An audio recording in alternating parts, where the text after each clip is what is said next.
We are calling our Arts and Cultural Advisory Board meeting officially to order. Cindy is out with, she was dancing too hard at her son's wedding and no, that's not true. She had some foot stuff done, so I told her that my favorite saying, which I've taken from my wife, is that you only heal once. You only heal correctly one time. So you don't need to be here if you're healing. So that's what she's doing. We have an agenda somewhere. Okay.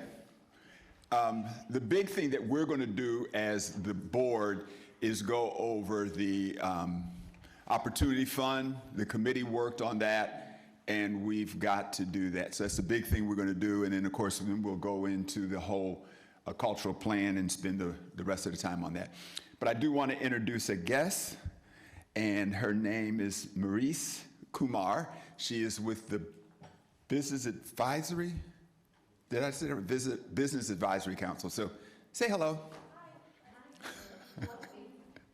But she's here just to observe us because they're very interested in the arts and culture community and what we're talking about doing. Did I say that? Okay. The business side of it, which obviously all of us are interested in. So welcome, and you'll just have so much fun here, you won't know what to do. So with that said, I can do this real quickly. We know our guiding principles. We like to put this up each and every time just to kind of keep us grounded on things that we need to do and make sure we stay focused. And from that, we will jump into the Opportunity Fund. So I will turn it over to Priya. Thanks, Kevin. Hi, everyone. Good to see you. Hope you got some food and refreshments and things over there. So yeah, we do have a little bit of a packed agenda today.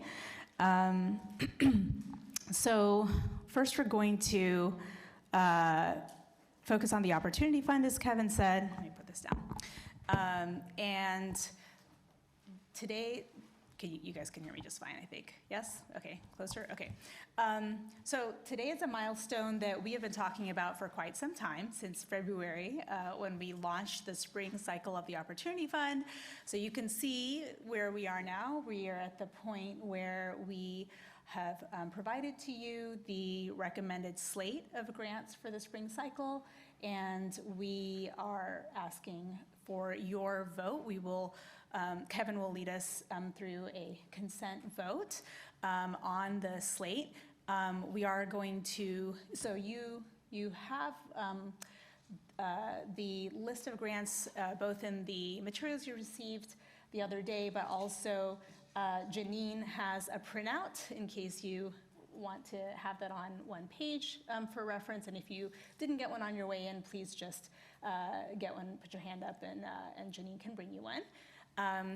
And so we do have some analysis on the recommended slate to share with you. So I'll just walk through some of those slides to share with you before we do the vote. And then we also have some takeaways from the process to also share for discussion.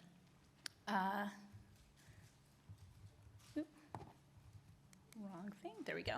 So just briefly, so you recall, of course, this time, just as with the past cycles, we've had a two-phase process where we had LOIs, then we had full proposals from folks whose LOIs were eligible as screened by staff. And then you can see that we had 165 initial LOIs, and then we received 113 full proposals.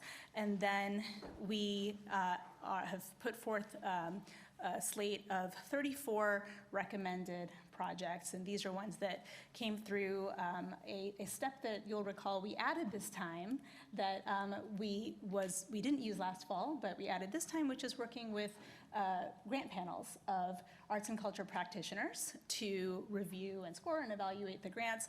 Our working group of the board did sit in on those conversations so that they could understand the perspectives of the review panels and ask questions. And then they had a conversation looking at all of the recommendations and speaking with our staff team, and then have put forth this slate to you all for your consideration and approval.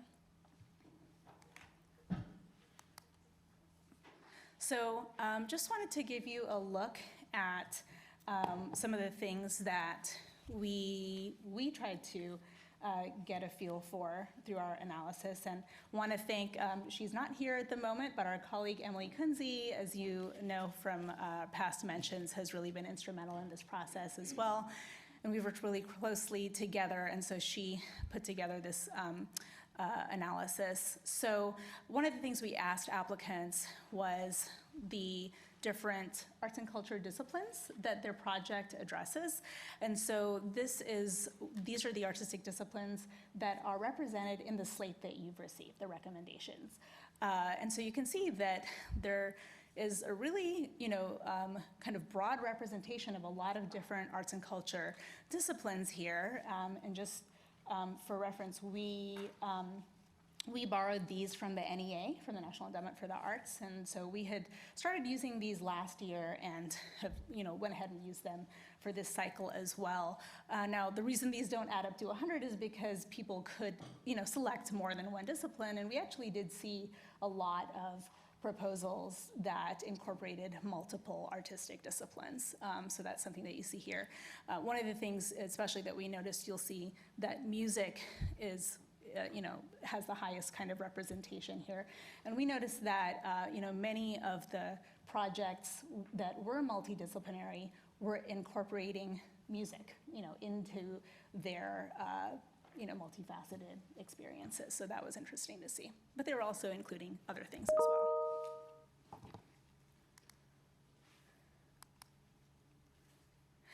So here you can see different project types that are represented. Again, folks could check off, more than one type of project that was involved or incorporated into their proposal. And here you can see, again, kind of meaningful percentages across the board, but certainly we noticed that performance is very well represented and at the highest percentage among the recommended slate. And our take on that was from the projects that we were seeing, again, that there were a lot of proposals that incorporated some element of performance or performing arts. And so that's kind of why we think that we are seeing such a high percentage in this slate. Mm-hmm. I just had a question about education. Does that mean how much of that has to do with CMS, or what kind of education? So arts education, but not necessarily CMS. So some projects do want to partner, but they're not necessarily always working with CMS because some organizations or folks are they do educational activities themselves as well. So I would say the slate includes both types. Okay, so I know that, for instance, not necessarily in the Opportunity Fund, but there's programs going on around mental health. That's like with the Children's Theater. Not that they're a part of this, but I'm just saying, would that be considered education? I think it would depend what is the program. So, I think where it's like educating or providing arts educational opportunities for folks, then that is probably what is being checked off. Again, this is what the applicant has checked off. So I think it depends on what type of program would lead the applicant to check that box. And I'm not sure that we necessarily know exactly what that is. So I could see, again, just as the hypothetical, example that you shared of a children's theater, if it's a production that has to do with mental health, they may or may not check it off as education. But if it's their summer camps, then they might check that off as education because it's like educating students on how to do theater. But I'm interpreting how an applicant might interpret education. Does that make sense? I think the important thing there is that this is self-selecting. So we're not selecting for them, they're selecting, and we're not arguing and saying it doesn't apply or it does apply. But this also Thanks. didn't represent, this also didn't represent a material part of the recommendations. No. But rather it was looked at after the fact to determine, did we seem to have breadth, or did we suddenly only have festivals? Yeah. Thanks. So,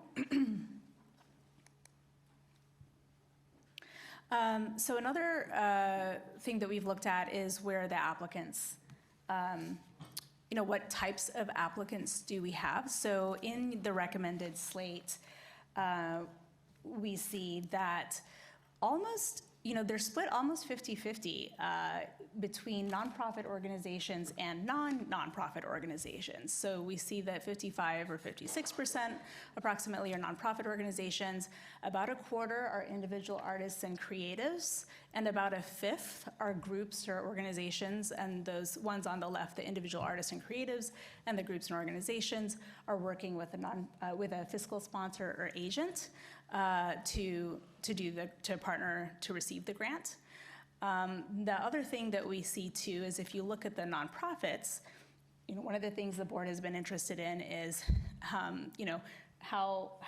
is infusion funding going to non-annually funded organizations to see how the money is getting infused into the sector. So we see that, 4/5 or so of the nonprofits who are funded were not among annually funded groups, and about a fifth of the nonprofits are annually funded groups. So again, less than a tenth of the grant slate is among annually funded organizations.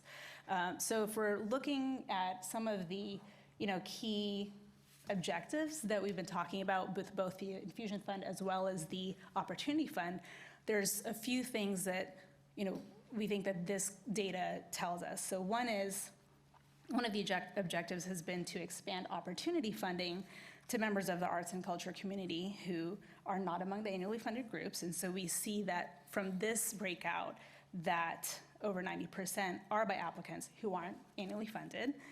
We're also seeing that for the objective that is about infusing dollars as much as possible throughout the sector to those who may not already be receiving financial support from the Infusion Fund, because of that data point that I just noted, and because prior Opportunity Fund recipients were ineligible to apply for this particular cycle.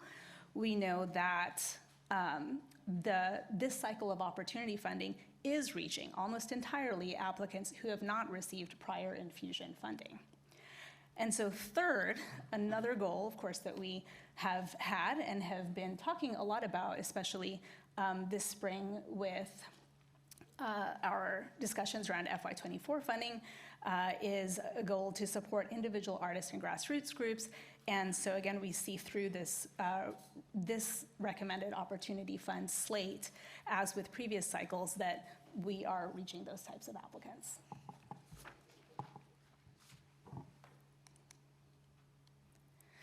So here you can see the answers to the question of who people are serving through their mission. So the question was, is your mission primarily to serve a historically underrepresented or underserved audience or target constituency? And again, folks could check off multiple answers. So here you can see how they've responded. And again, the key here is this is asking them a question about their organization, groups focus, or them as an individual artist or creative, their mission. And it's not necessarily asking specifically about the project that they're applying with, but we're asking about your mission. So wanted to just make that distinction and the clarification there. But you do see that amongst the recommended slate, the applicants are heavily yes to this question. 82% said yes. And of those, you can see a very high percentage, 71% almost, are serving Alana groups, and you see, again, other high percentages in the other areas. And so for us, because we have been talking a lot about this and about inclusion and equity, not only in our efforts, our funding efforts through the Infusion Fund, and in particular with the Opportunity Fund, but we've also been talking about it a lot, as you know, in the context of the Arts and Culture Plan. So we thought, for us, this is an important, data point to take a look at. Bria, I had a question about that. So Sure. I know that in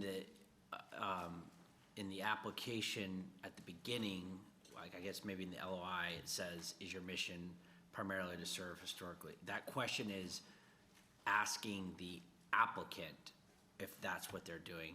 I'm wondering, did we get, when we drilled down into what the project was that was for the Opportunity Fund, like is the project primarily to serve historically? Because I could imagine there's probably even more where they may not do that as an organization, but they are submitting an Opportunity Fund project that is for that.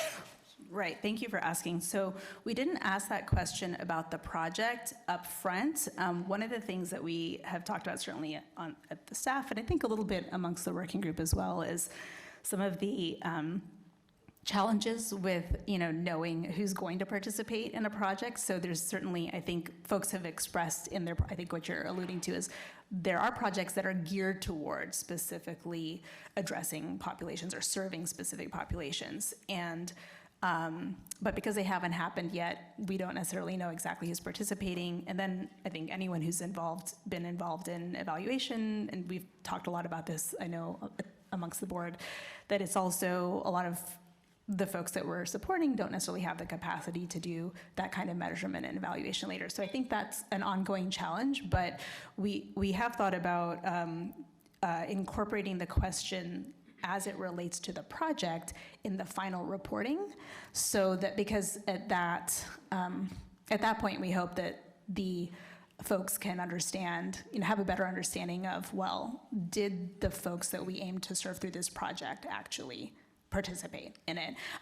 Part of that too, especially relates to the corridors of opportunity. So for example, and because our working group members read proposals as well, that some of the projects know what their venue is going to be or where they would like to have their project, but other folks don't yet know exactly what part of town they're going to have their events in or their programs. And so they might not be able to answer that question with accuracy just yet, but by the time they're doing their final report, they should be able to. Does that answer it? You bring up a good point, because it could go up or down. I think Pat was the one, I was on the call with Pat, and one of the things he mentioned is that let's not brag about this right now, because this is just self-selected data. At some point in time, and it's I want to say it's hard to do, but it may be hard to do, is to get the real data. And that's usually after the fact, then you can brag about stuff. But this is just good self-selecting information right now. Yeah, well, I guess I do think it's significant that, so it will always be self-selected data unless we are paying a measurement and evaluation firm to actually go to every project that is funded by the, After the fact, even though it's self-selected, Right. we'd have more data. Right. I think what this does tell us, though, is that it's a good start, because we're seeing represented a lot of the populations that the board has expressed a desire to make sure that we're reaching. And it tells us who is not only hearing about the Opportunity Fund, but actually applying and then also hopefully getting funding. Yes, Charles. So I think this is going in a good direction. I appreciate all this data. On the corridors of opportunity, to the point of post-evaluation surveys, I would just really be, as a funder that works in a corridor of opportunity like the historic West End, folks will have events there, but the people that come are not necessarily from that corridor. So I would just be mindful of that nuance in asking the evaluation question around who is served, because they may serve, someone in the Alana group, but those folks are not necessarily from that corridor. So just be mindful of that. Thank you. That's helpful to think about. And I guess what I'm wondering then is like, maybe it's important to take all the information together versus, rather than kind of pulling it out, because I guess I'm saying maybe they do serve an Alana group and maybe we're happy about that, but maybe it wasn't from that corridor, and maybe we're not happy about that, but are we mad, are we mad that they served an Alana group? Maybe it's It's just, fine. I'm very, Yeah. again, as a funder of a corridor of opportunity, people are like, ooh, you're funding in that corridor, so they want to have events there. Right. But they're not serving people in that corridor. Right, yep. So I'm yeah. just making, but I agree with what you're saying, because they may serve one of the other groups, but again, I might ding them on corridors of opportunity if that's, One other thing I would just note also, it's not on here because we don't have a way to report well or capture and report well on the data, but we did ask this question. So I want to note it too, because Charles especially, you have raised it in past conversations, and one of our task forces, Task Force 5, is working on equity in the cultural planning, is that we asked a question, and these questions we actually worked with my former city staff colleague Federico Rios, who's now at the Foundation for the Carolinas, on the wording of this, which was about how to, whom do you aim to serve? And it's an open-ended question about who folks are aiming to serve, so that they can themselves define who it is, because they may describe it in age terms, race and ethnicity. It might be a certain professional, it might be like dancers and choreographers. So we want to understand whom they're trying to serve through the project. And then we ask, how representative of the audiences you're trying to serve is your board and staff?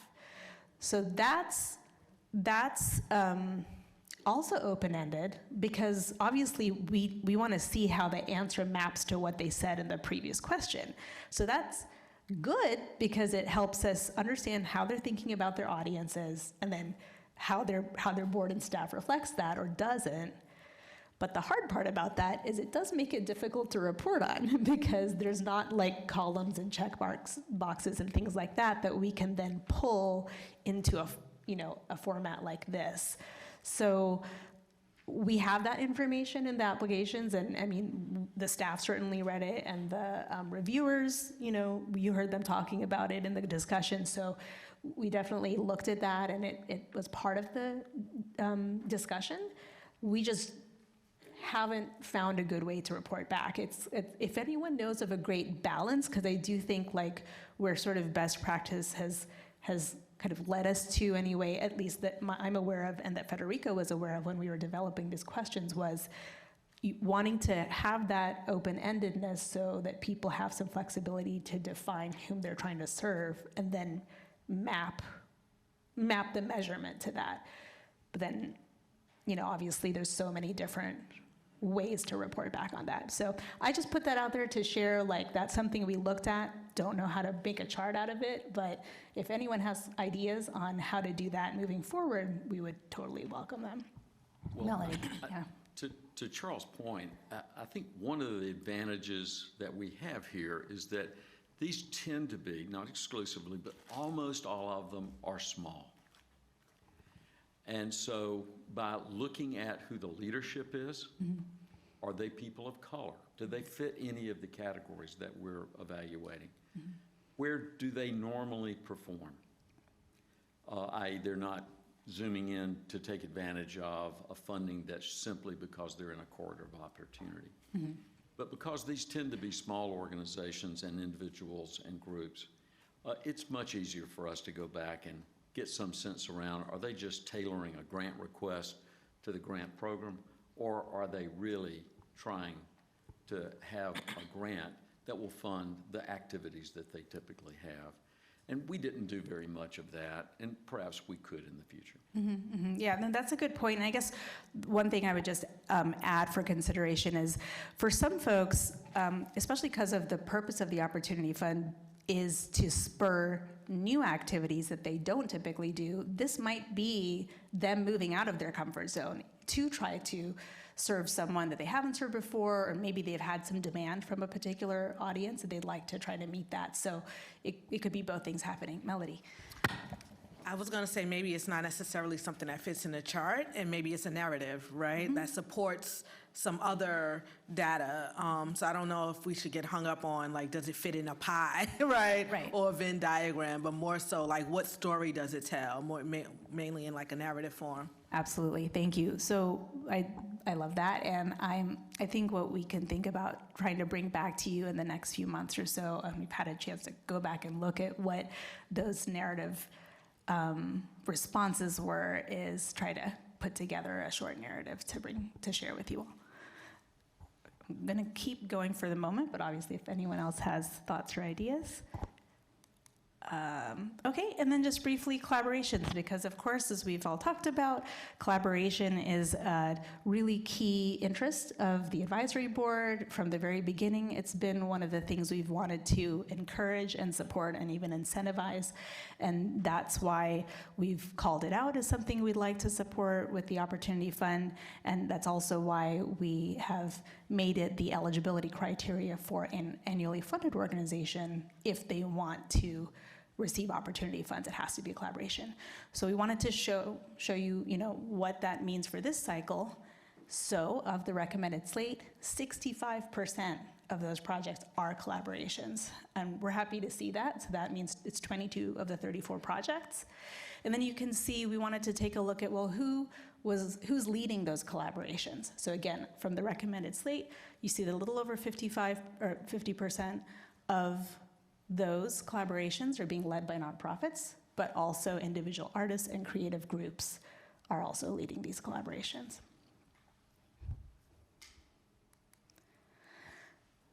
So last thing I'll kind of summarize before I kick it back over to Kevin is just to remind you kind of where we are on the Opportunity Fund allocation and the dollars. So you'll recall that we went over this, some of this last month as well. We had $325,000 from the FY23 funding that had been previously allocated to this cycle. Last month, the board approved us two things, approved an FY24 Opportunity Fund allocation of $1.325 million, and approved us to complement this current cycle with some of those funds if we had enough strong proposals to bring forth to you. And so you can see here that the total we're recommending is a little over $700,000 for the 34 projects, and that leaves about $930,000 for future Opportunity Fund awards for FY24. So I'm going to hand it to Kevin. Priya, I have a question. Questions? Yeah. Is the plan to try to, from Foundation for the Carolinas, to get these checks out by the beginning of July, or what's the timeline on? So it wouldn't be by the beginning of July, probably, but it would be as early in July as possible, because the next step that happens is, following today's vote, tomorrow we have email notifications going out to all the applicants to let them know what the result was of their application. And then I send that to the foundation, so they have the slate. And then they communicate directly with the granted applicants to complete an award letter, and that serves as their grant contract. So basically, the step that happens to happen before the checks are distributed is that we notify everybody, the foundation follows up with them to do their award letter. And when they have to get the signed award letter back before they can cut the check, because otherwise there's no grant contract, essentially. But I know in the past, they've always worked really quickly to get that done. And sometimes when there's been a little bit of a lag, it might be that they haven't received the signed letter back yet. Sometimes there's a little bit of follow-up with someone to make sure they got the contract letter. Yeah. The organizations that did not receive money, will they be given some, like, hey, kind of like why or what the story so they can apply better or, do their grant better for next year? So we invite everybody to contact us for feedback, either by email or to sign up with a phone call with me to receive the feedback. And so we invite everyone. We can't. It's a lot of proposals to give No, I like totally the understand, detailed but feedback for it's kinda everybody like- up front. Yeah, but we put so their notification email includes the invitation to reach out for the feedback, either by email or by a phone conversation. Perfect, Yeah. thank you. So prayer, so even if you did not get an award, you're still getting an email? Yes. Okay. Yep. Yeah. All 113. So the LOI folks who did not, their LOI didn't meet the eligibility, they already received their information before. But so all 113 full proposal applicants will receive a notification tomorrow, either way. Okay. And I'll just add that having sat in on these panel discussions, I think unfortunately, or fortunately, I don't know how you want to look at it, some of it is going to be that they just did, it was a good application, just wasn't as highly ranked as some of the other applications. So there might not necessarily be specific feedback that you can really provide for why one scored higher by the grant panel than the other. But, I think that, We didn't have enough funds to fund every Right, exactly. good application. You have to make some decisions. Okay, So, I have Go a ahead. question. So did you guys you didn't have a budget amount of what you were going to spend in this cycle, right? well, we knew we couldn't spend, More than 1.325 million, Right. right? So I'd like to hear from the working group, how do you guys, and based upon what you're suggesting, just say again, what is the purpose of the Opportunity Fund as you guys recommend this to us?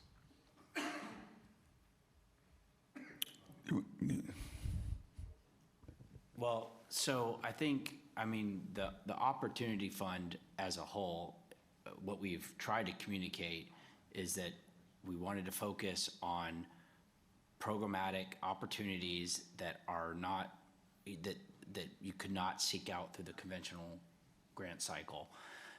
We wanted to encourage collaboration, and we really pushed, and the working group did this, I guess, a couple months ago on changing the materials that went out, what was gonna go on the website and everything like that, because we wanted to be clear that we weren't talking about long-term infrastructure projects or things like that, that we were trying to, basically get in these opportunities that may exist or pop up. And that we really wanted to focus on the historically underserved target audiences and stuff. And so I think that message was received loud and clear because of how many applications we received compared to last fiscal year's Opportunity Fund. But in terms of, I don't know, this may be what you're asking, but tell me if it's not. In terms of how we decided on the 719,000 as a number, we essentially, we got that in through the back end, because what we did is each grant panel, there were 3 grant panels, A, B, and C, and each one of them scored all of the applications that they had in their panel, and then we essentially started with the top 13 and tried to figure out, okay, which of these 13 are we gonna recommend each panel? And that was a very tough decision. And then we also allowed for an opportunity to say, okay, is there any that are not in the top 13 that any of the grant panel members or any of the working group members really feel like need to be pushed up to 13? And there were a lot that they made their case, and some of them were pushed up and some of them weren't.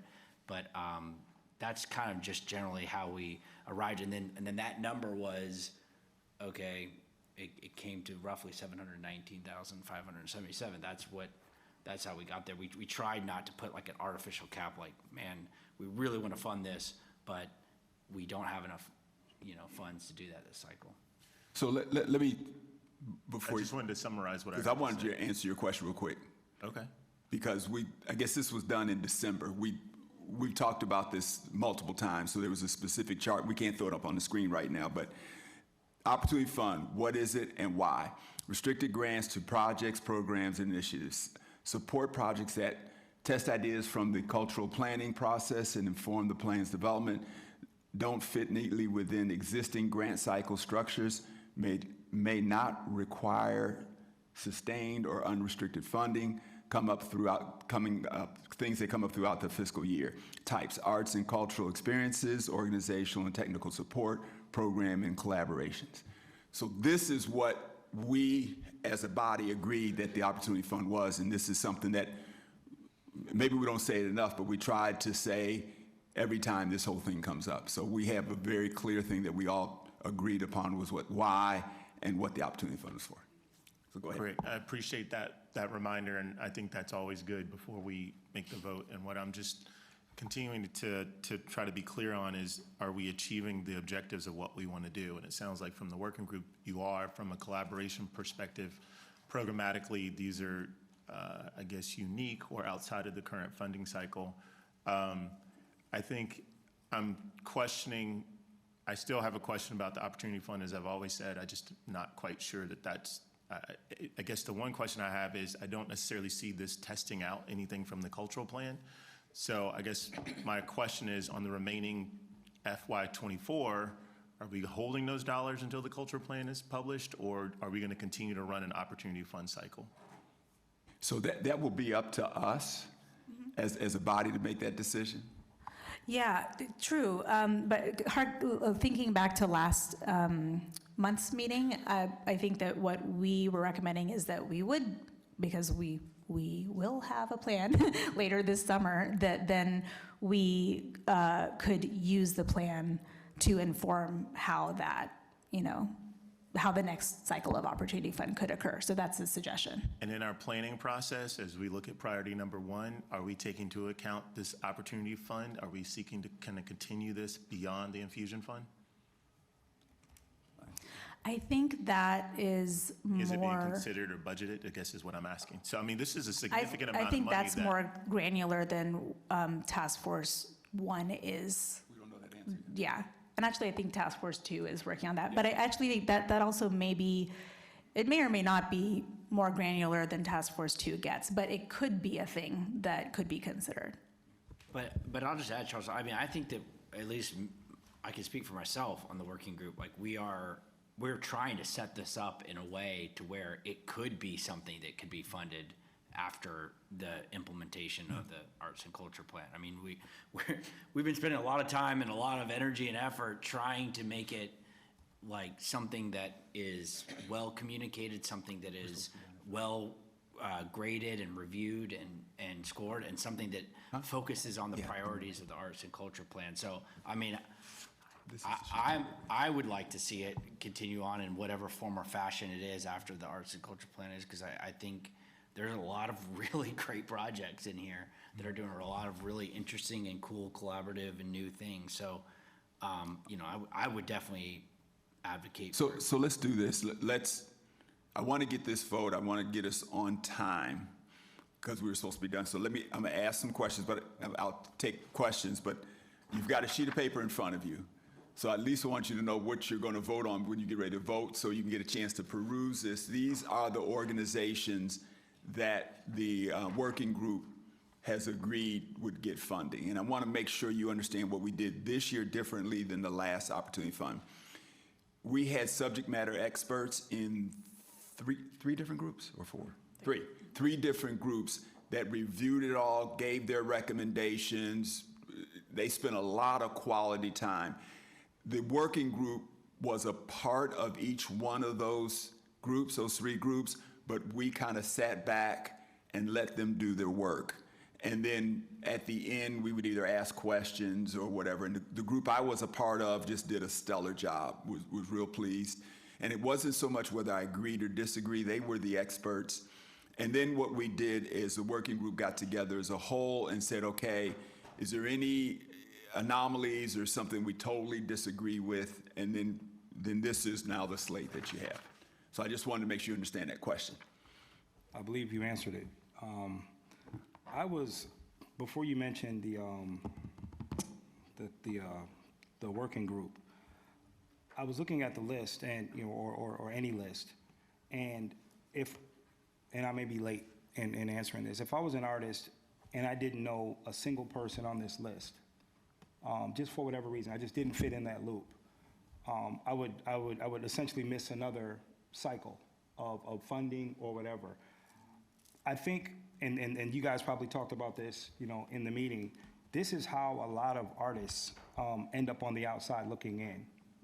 Again, I'm good everywhere on this list, but if I wasn't, I think that I would miss out again on another cycle. This is a complicated list of individuals who are doing great work in our community, but if someone is, and again, I know you guys probably discussed this, I wasn't in those meetings, but if someone was requesting $30,000 because they're going to do this amazing event, right? And I'm just throwing out a number,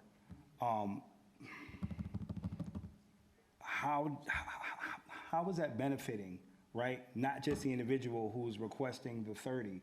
How is that benefiting, you know, the other artists that are in the community? Because I know a few situations on here where that money is only going to one person or maybe two people. So the collaboration is more so favors. The collaboration is, you know, do this work, and when we get some more money, we're gonna make sure you get the money. I've seen that a couple of times. So if I'm looking at $30,000, and I'm just throwing out a number, where is that money going? I mean, again, I know this is after, you know, their names have already appeared on this list, but I think we kind of need to take into consideration how money transforms an artist's lifestyle in our community. If Elvin Jacobs is applying for a $30,000 grant because I can put a grant together, and I say I'm going to do something, where are the checks and balances to make sure that the other individuals that I've convinced, you know, through no fault of their own, that this is going to be a great project? Well, yes, it may just be a great project for me. Accountability is a concern of mine at this point. I know it's after the fact. I'm not speaking on anybody specifically here, but I think when we see this money, this is life-changing money. And even just at 30, even at 23, 24, 25, whatever that is, I think we need to make sure that individuals are being held accountable for what they say they're going to do, and that money is going to some places that impacts the other artists that they're collaborating with. If we could do that, because again, it's nothing to apply, and if you put those words together properly, you know, and I'm not saying it's that easy. But I would like to see some individuals that are showing up on these lists. I'd like to see them do what they say they're going to do in a way that makes sense to other artists and other creatives. Because again, if you're a figurehead in our community and you can get the money, you don't have to give anyone anything. You can just, I'm serious. You can take all the money and no one's going to be able to do anything. I'm not trying to say that anyone has you know, nefarious, you know, ideas, but I'm saying, what is someone going to do? If you get that money, who's gonna check you? I'm serious. Well, I would like to add to that because we do have some checks and balances. So, I mean, I think for one thing is, I think I hear what you're saying in terms of how other artists are impacted or where the money is going and making sure that as many people are being impacted as possible. I think that the working group members who sat in on these conversations would agree, and you've also looked at the budgets, that was very much a consideration, looking at where, I mean, I have to say, I think we had some conversations where we were like, wow, these arts and culture practitioners are really, really, really tearing these budgets apart, you know, in a way that is very, very scrutinizing of where the money is going. How many people are getting supported? How many people who are local are getting supported? How much of the budget is going to creatives? How much of it is going to other things? So there were very detailed discussions about what the budgets say. On the other end of things, you know, hopefully the grantees who are signing a grant agreement with the Foundation for the Carolinas, which is a legal document, will take seriously what they're agreeing to do when they accept the funds. And then there is a final report that is due, that I read. They're reporting, they're beholden to the Foundation for the Carolinas. If you're an individual artist or a group that's not a nonprofit, you're required to work with a fiscal agent or fiscal sponsor to do the grant and to receive the funds. And so I think that's another reason why that's a check and balance as well in terms of what happens with the money. Yeah.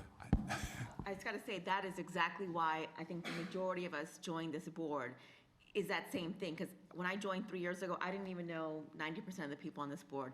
And it was that, it's like when I go back home, it's my job to say, hey, guys, right now, that's why I'm taking notes. The group that I have told, the two groups that I've told have not got money. So they're gonna be calling me tomorrow saying, why didn't we get this money? I was like, well, da-da-da-da-da. These are the things that we didn't check off.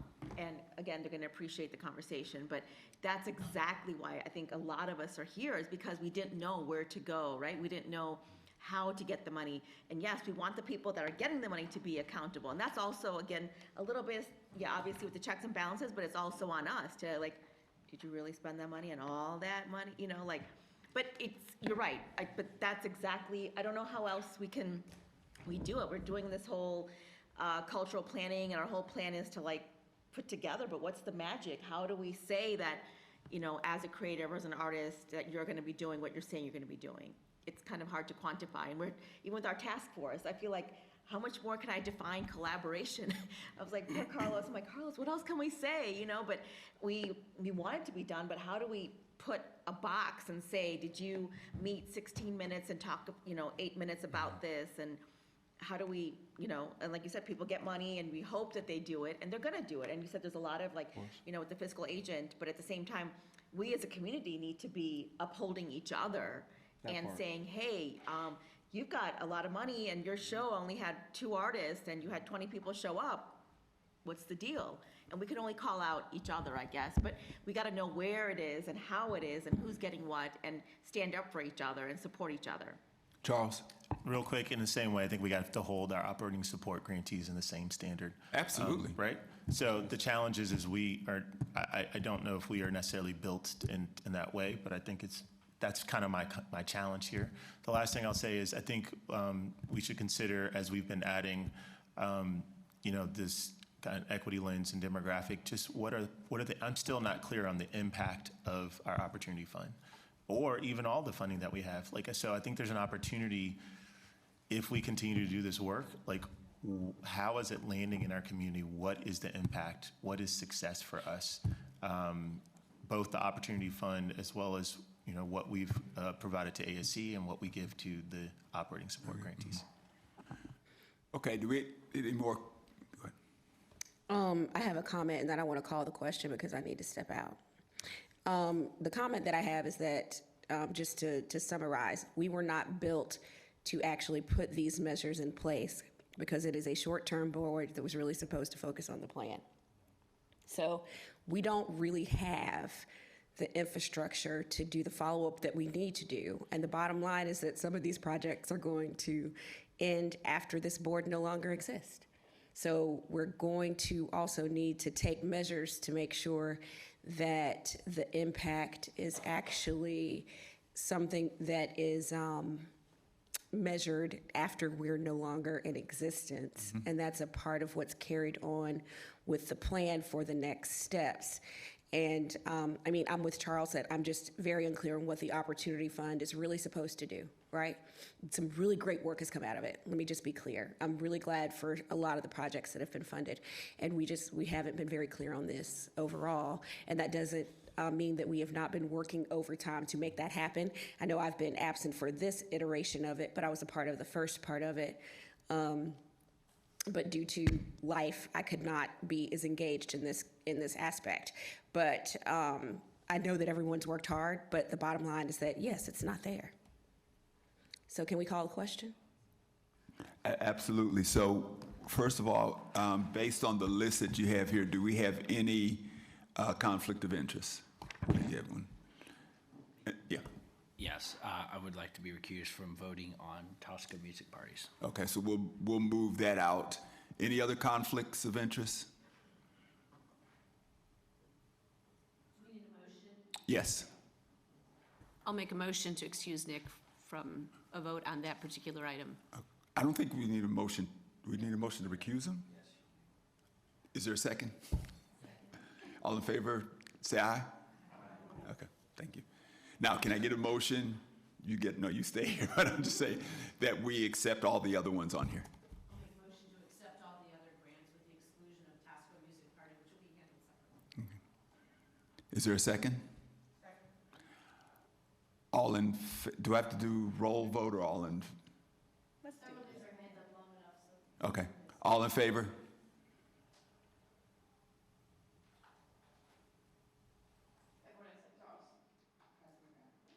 Oppose?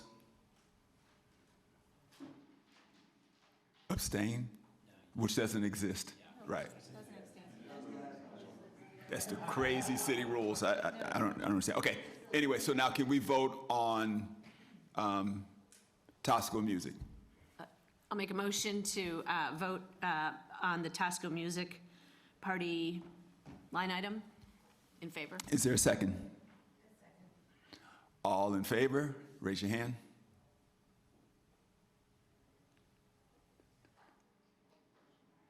So you got that?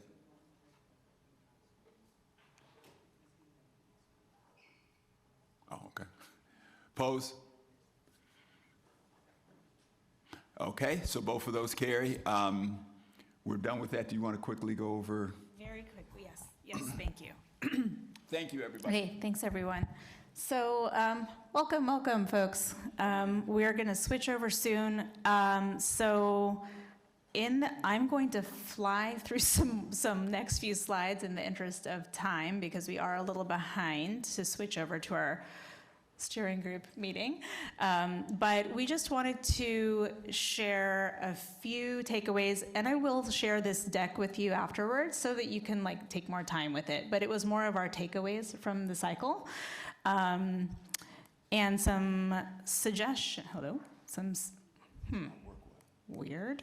Okay, and some suggestions, kind of, a mix of things that were observations from the reviewers.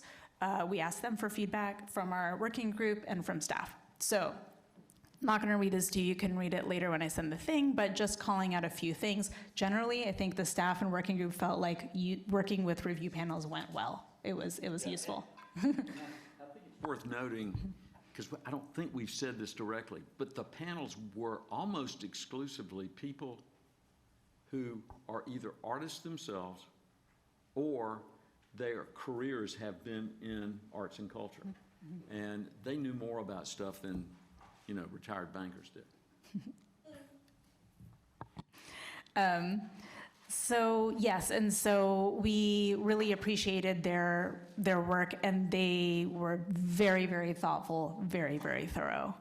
In fact, they provided us with great feedback that we are going to be able to share with applicants in the conversations about feedback. So one thing that was interesting, they noted that evaluating the alignment with the guiding principles of the Infusion Fund was a little bit challenging for them to kind of evaluate, just because they're newer to this process, and that also when they, and then they thought that some of the applicants probably also kind of had difficulty figuring out how they should answer that question. So they recommended that we, the staff, evaluate that because we're kind of up close and personal with that information. And then they suggested trying to kind of cull more of the applications from the LOI phase to the full proposal, and they had some technical suggestions on the scoring form itself. This won't move forward. Okay. So I think, as you know, and you'll recall, with the board feedback and the working group feedback, we had even more hands-on staff assistance to applicants on developing their proposals, and especially with the budgets this time. And we think that helped. We actually had an additional thing where we said, if you're able to get us your things by this time, we will review it, let you know if you have anything incomplete or doesn't make sense, so that you can complete it or address it and resubmit by the deadline. So kudos to Emily, because she really worked with a ton of applicants on that. So while we think that helped with a lot of folks to actually have a better budget and complete proposal as they came in, we still did see a lot of folks who are having trouble with how to complete a budget, correctly. And so some of these other bullets are actually things we have shared when we did our December reflection on our fall cycles, is that still exists, that need that we're seeing in the sector for capacity building around how to seek grants, how to complete budgets. So it's not just about grant seeking, it's like, how do you develop a budget that's realistic?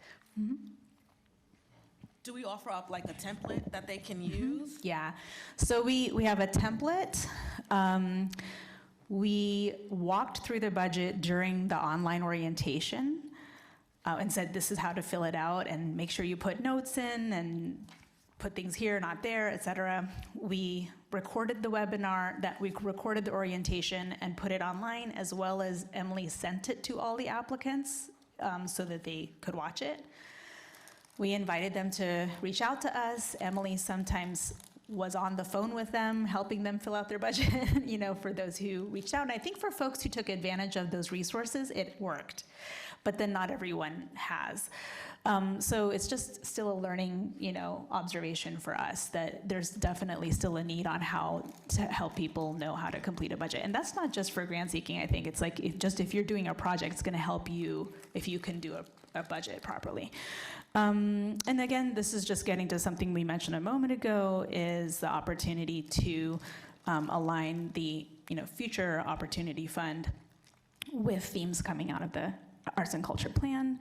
Okay, and then this is just a food for thought to put out there for future discussion. Looking at these different takeaways and themes that are arising over and over. This is potentially, thinking about what could be a game-changing thing potentially to benefit the process and benefit applicants in our community. Could we engage a grant writer or grant writers directly? We engage them to help applicants to write strong proposals and to basically help them have a complete proposal that has the best chance of success, to also help us receive complete proposals where we have all the information we need to make that evaluation of the alignment with the funding, with the project.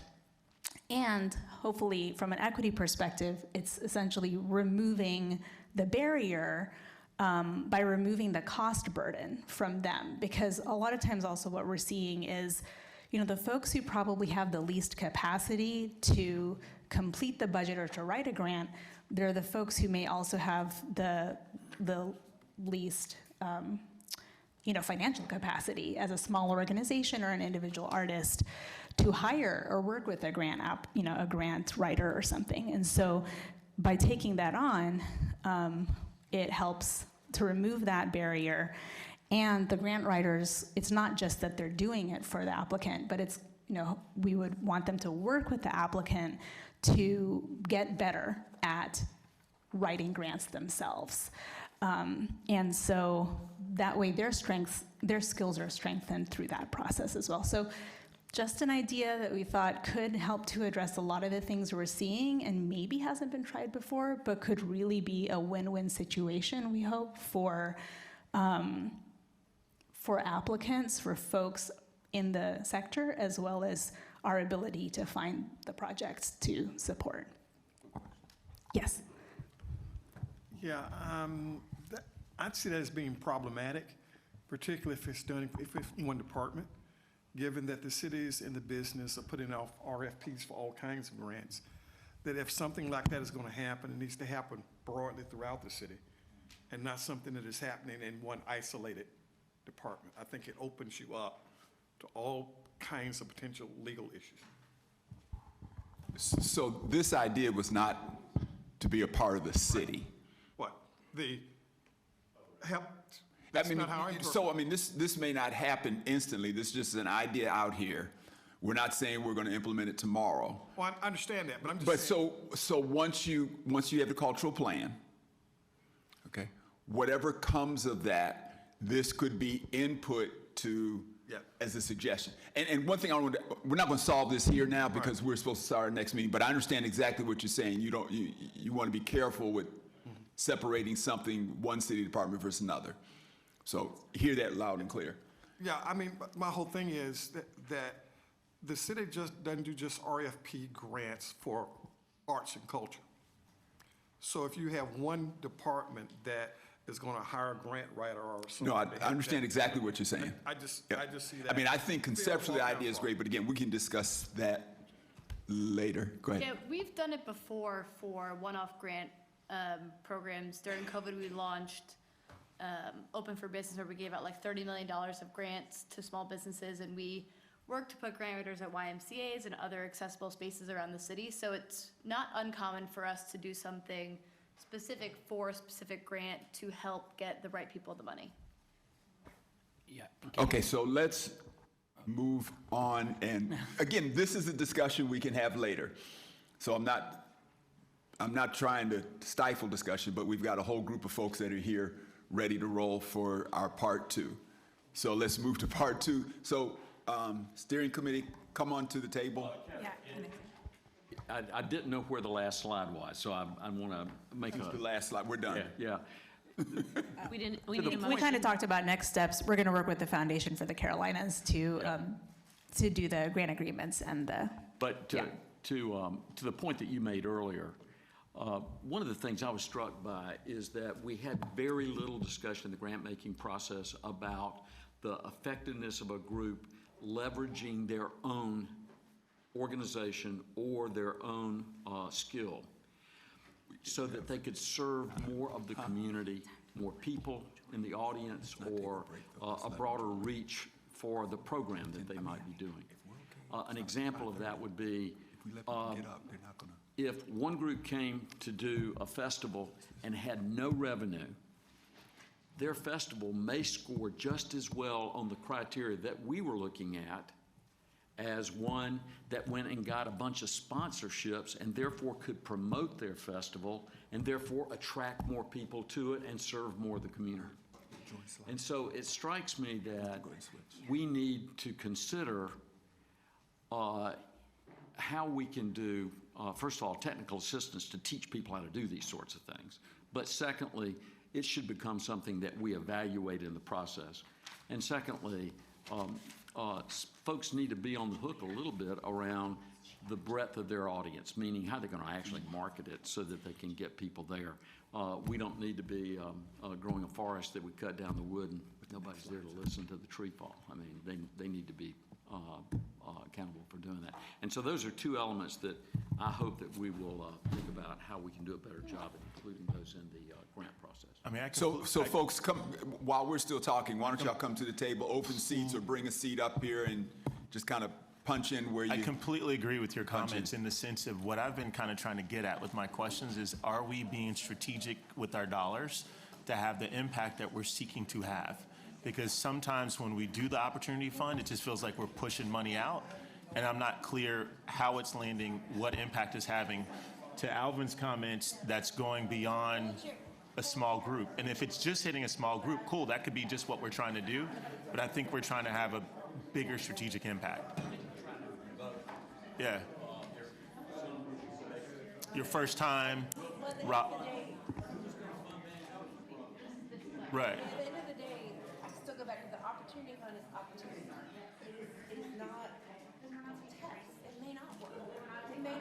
I get it, and I'm fine with testing, but I don't know if we're necessarily evaluating what we're learning from the test, if that makes sense. That might make sense. So, like, it's one thing if we have like HUD grants, which I think We are need to make a great, motion to adjourn.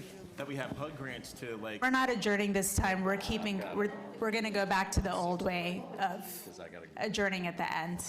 Yeah. Janet, Janine, are you okay with that? That's okay? Then you see the strategy. I'm completely in agreement with you there. Because it's right now, it's just too general. That would be my ultimate goal, is that there is a process. You start here, Okay, folks, that you can be eligible for the next. If you do that, here doesn't work. That's what I'm looking for. I am going to cut the discussion off and welcome our steering committee to the table. How's everybody doing? Welcome, welcome, welcome. Joy is on her way back. She just stepped out for a quick second. So I want to give you kind of a little background here. All the task forces, the 8 of them, have been working kind of in their own silos. We've had some joint conversation, I guess, at the last meeting, where we kind of reviewed all of the strategies well, actually not the strategy, it was actually the first task, question 1.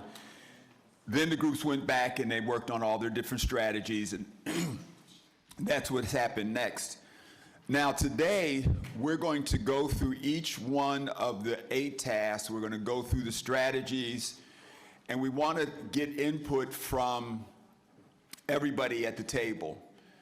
We'll do it in some sort of logical fashion so it'll make sense, but we're really looking for input. And one of the things that I task you with, not to use that word too often, is take a look at where you might find gaps. What are we missing from the 8 task forces that we have, the strategies that we've put together? What is missing? So think of big picture, what gaps do we have out there? The other thing that I'm struggling with, and Joy and I had this conversation,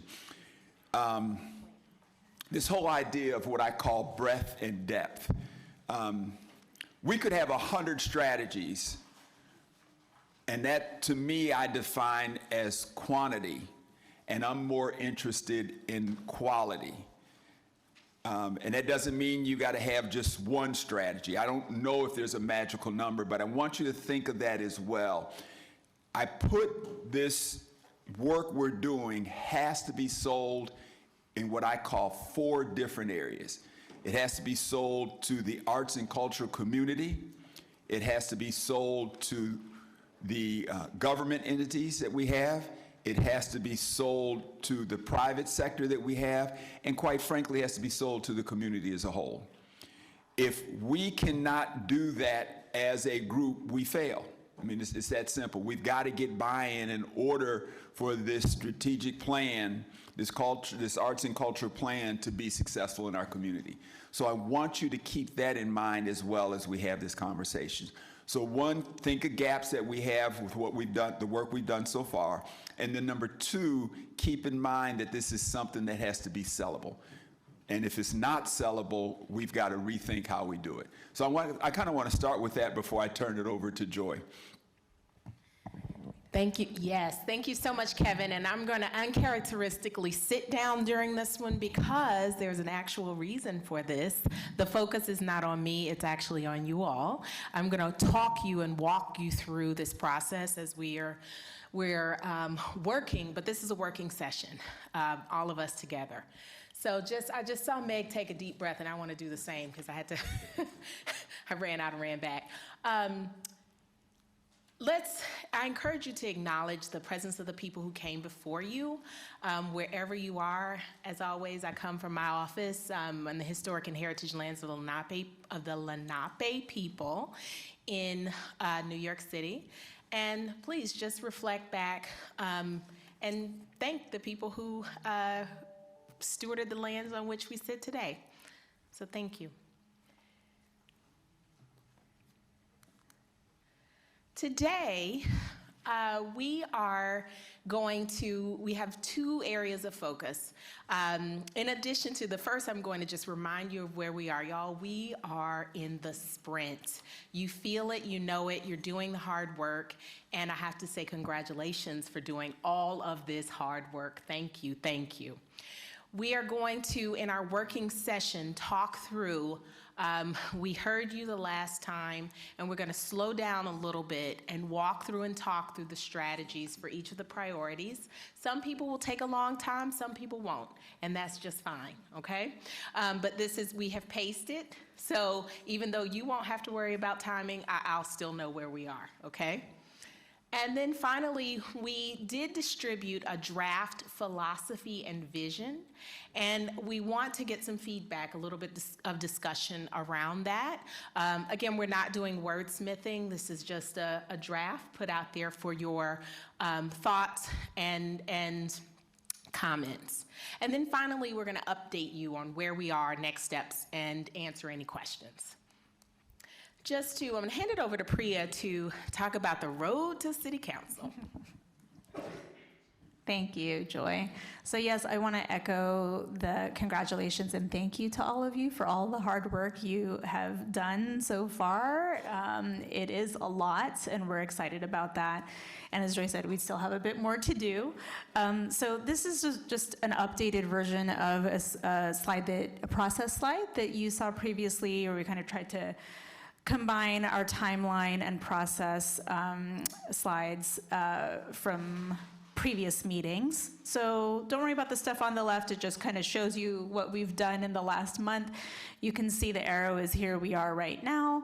We have, over the next few weeks, we're going to be working in task forces to refine implementation plans, and that'll include hearing from each other in drop-in sessions that I believe you should have received some calendar holds for in the coming couple of weeks. And if you haven't received any holds for that, please let me know, and we'll work together to make sure that you have those on your calendar.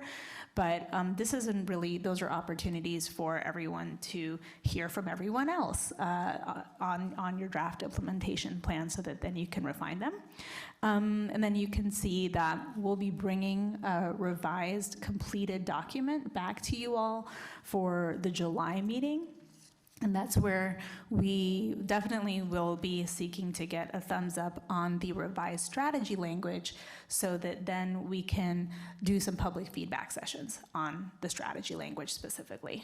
And then we'll incorporate the public feedback on the strategies. You will already have sent us your revised implementation plans, and we'll put that all together in a third version of the plan document, which should be the final plan that we will bring back to this steering group at the August 22nd meeting, and seeking your approval on that version of the document prior to eventually then hopefully taking it to City Council once this group has approved the document. So that's where we are situated in the work, and I'm going to hand it back to Joy. Perfect, perfect. Okay, so without further ado, let us go to the meat of the meeting, which is the strategy development. And the way that this is going to work is that I'm going to put up a slide for each of the priority groups, for each of the task forces. And if this is your task force, if you are the chair or vice chair, and you would, I'll premiere the information, but it would be super helpful, I think, for your colleagues on the steering group if you can speak to any questions that might arise, or further elucidate any ideas that are a part of the work that's up here.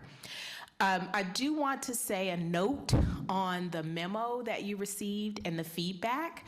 As consultants, it is not our place to pass judgment on any of the work that you as task forces have done.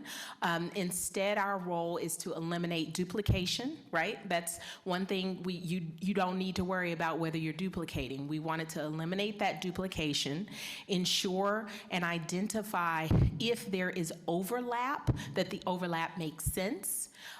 So you might have seen in your comments for your priority, for example, where you had a whole strategy that was absolutely the same as another priority. And so, for example, this happened a lot with space. A lot of you all in your priority, you really felt strongly about space, and you had a strategy that addressed space. Well, it most likely either moved whole hog into strategy, or it was already identified into space, or it already was in space itself. So that's an example of one that we saw a lot of duplication. If there was overlap, and the overlap was strong enough that it would, or was real enough that it would strengthen another strategy that existed in another priority, we did move those details for those strategies into the appropriate priority. So you'll have seen some of those comments. So that was our example. That was our way of eliminating that duplication and ensuring that the overlap made sense. And then finally, We wanted to just make sure in the comments that we shared with you, are there any gaps, as Kevin noted? We're looking for gaps, and here today, tonight, we observe our meeting agreements. Nothing that's said here is critical. Instead, it's actually pivotal, okay? So it's pivotal for each of these priority groups. If you're on a different priority and you see a gap in a priority, or even if it's your own and you see it for the first time, please do bring up any kind of gaps that you think you see. We try to do the same on our teams. And then the final note that I'll say is, I was asked by a steering group meeting member early in this process how to ensure that funders, the public and private sector, the creative economy, and the public in general would see themselves in the plan. And the way that you see yourself in the plan and the way that you can be a part of implementing the plan is in the priorities and the strategies. So I'm going to use the example of just picking something out of the blue. Wells Fargo, this is an example, okay? It may not be true. If you're saying Wells Fargo is on about space right now, that they're, one of the priorities for their strategic plan is around space. So if they were to look at the priority for space, and they were to say in their funding programs, they would put out a statement, we are going to support, we're going to support programs or collaborations that support the priority number 3, I think, around space of the cultural plan. There need to be enough strategies and differentiations of strategies in that priority so that across the city, arts organizations and creative people as a part of the creative ecosystem can grab onto those strategies to further fulfill that particular priority. Does this make sense? Okay, so looking for gaps, looking for ways they can be addressed, and we're just looking for how can we help to strengthen these strategies that are put forward, okay? So, the first priority, if you don't have your bionic eyes on, it's also in your handout. You'll see we've helpfully printed each one of the priorities with the strategies. So the first priority, unless the chair and vice chair mind about this one, I'm gonna make a broad statement. These strategies across the board from our perspective are pretty good. Now, mind you, we recognize that a strategy should not be to develop a strategy. So we do understand that, number 3 and 4. But this particular group was waiting to receive just this information.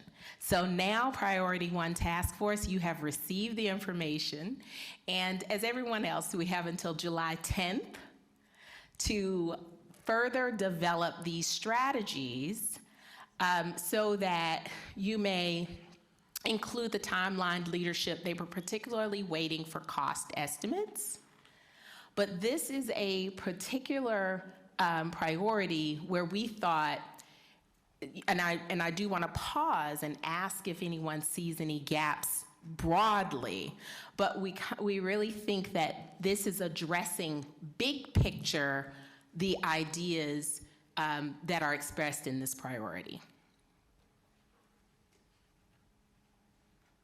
Are there any thoughts or gaps that you see, that anything that jumps out at you?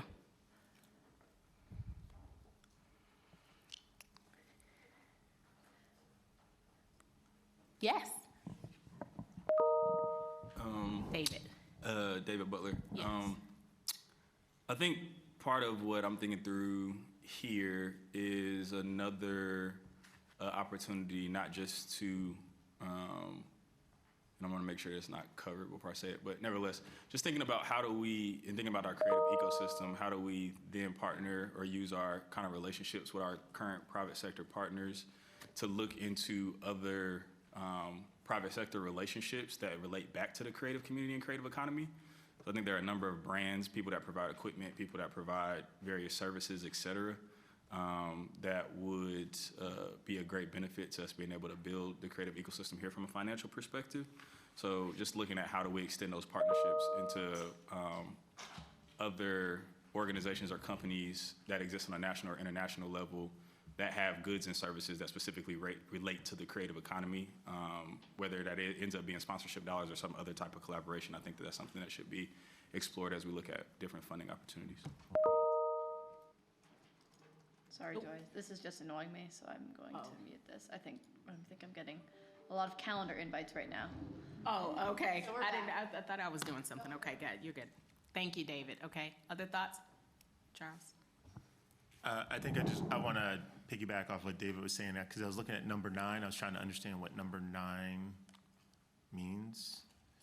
But how I wanted to edit that was kind of how David is saying it, in addition to what David is saying, is like, and maybe it fits with number 5, increased earned revenue for artists. It's like connecting artists to the private sector, not just from a sponsorship grant perspective, but from a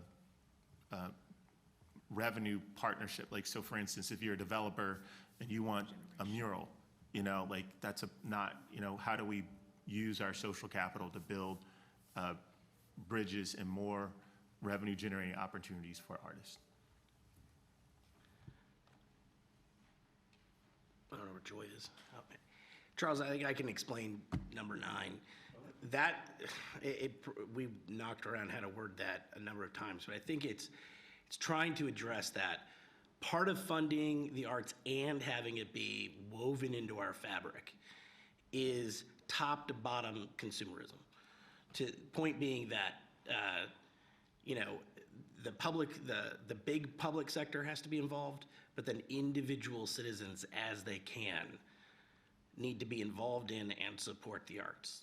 How do you drive, let's take it to a micro level. We've had conversations, right, about artists can musicians can put on shows, but do people buy the tickets to the shows? And looking at, is there a spirit of consumerism at that level of, does the average Charlottean understand me buying a ticket to something Nouveau Sud is doing matters? That it's not just the large corporations that buy all the tickets and take care of everything, or that the city or the county funds everything. It's that if $5 is what you can afford and that's what you can put into it, that $5 matters. And I think, I'll say especially from my experience, I think sometimes in Charlotte we are anesthetized as consumers or we're shielded from those expenses, because we do have the good fortune of a corporate community that buys tickets in bulk to the Blumenthal or to the Panthers, or you name it. And sometimes that, when you don't pay for things, if you've gone to the Hornets games 5 times and never paid, you stop thinking about your dollars in the system, and that trickles down to the arts. Now I'm not trying to say, because I was one that worked on this, that we need to commoditize the arts 100%, but I do think for all of this to work, for there to be buy-in, it can't just be that the average Charlotte citizen thinks the arts are cool, but they understand that it's important to the economy, that it's important to jobs, and that their contributions, whether they be financial or services or even hiring artists, is what you're talking about, that all matters. So, thank you, Tim. Also, I think maybe some version of the revenue generation is in number 7, but tell me if that is not, and David, I think yours is actually, I do understand yours to be different, David. Is this number 7, which is build capacity of organizations and artists/creatives to develop sustainable revenue models appropriate to their respective operating model? So nonprofit, for-profit, individual. Does that speak to what you were speaking of, Charles, regarding revenue generation?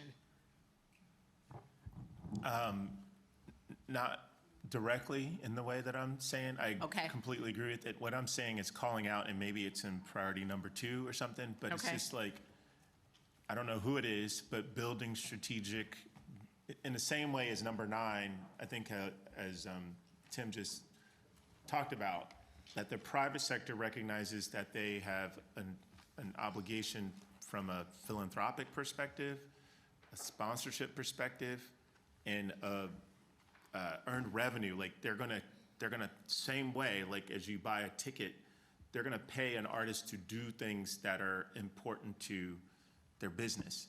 And so, I mean, we could say that's implicit in developing a sustainable revenue model, that the artists make that argument, but I'm wondering if there's an argument to be made by the sector to, example, developers, that as you develop, think about artists and think about how you can use them as one example as a sector.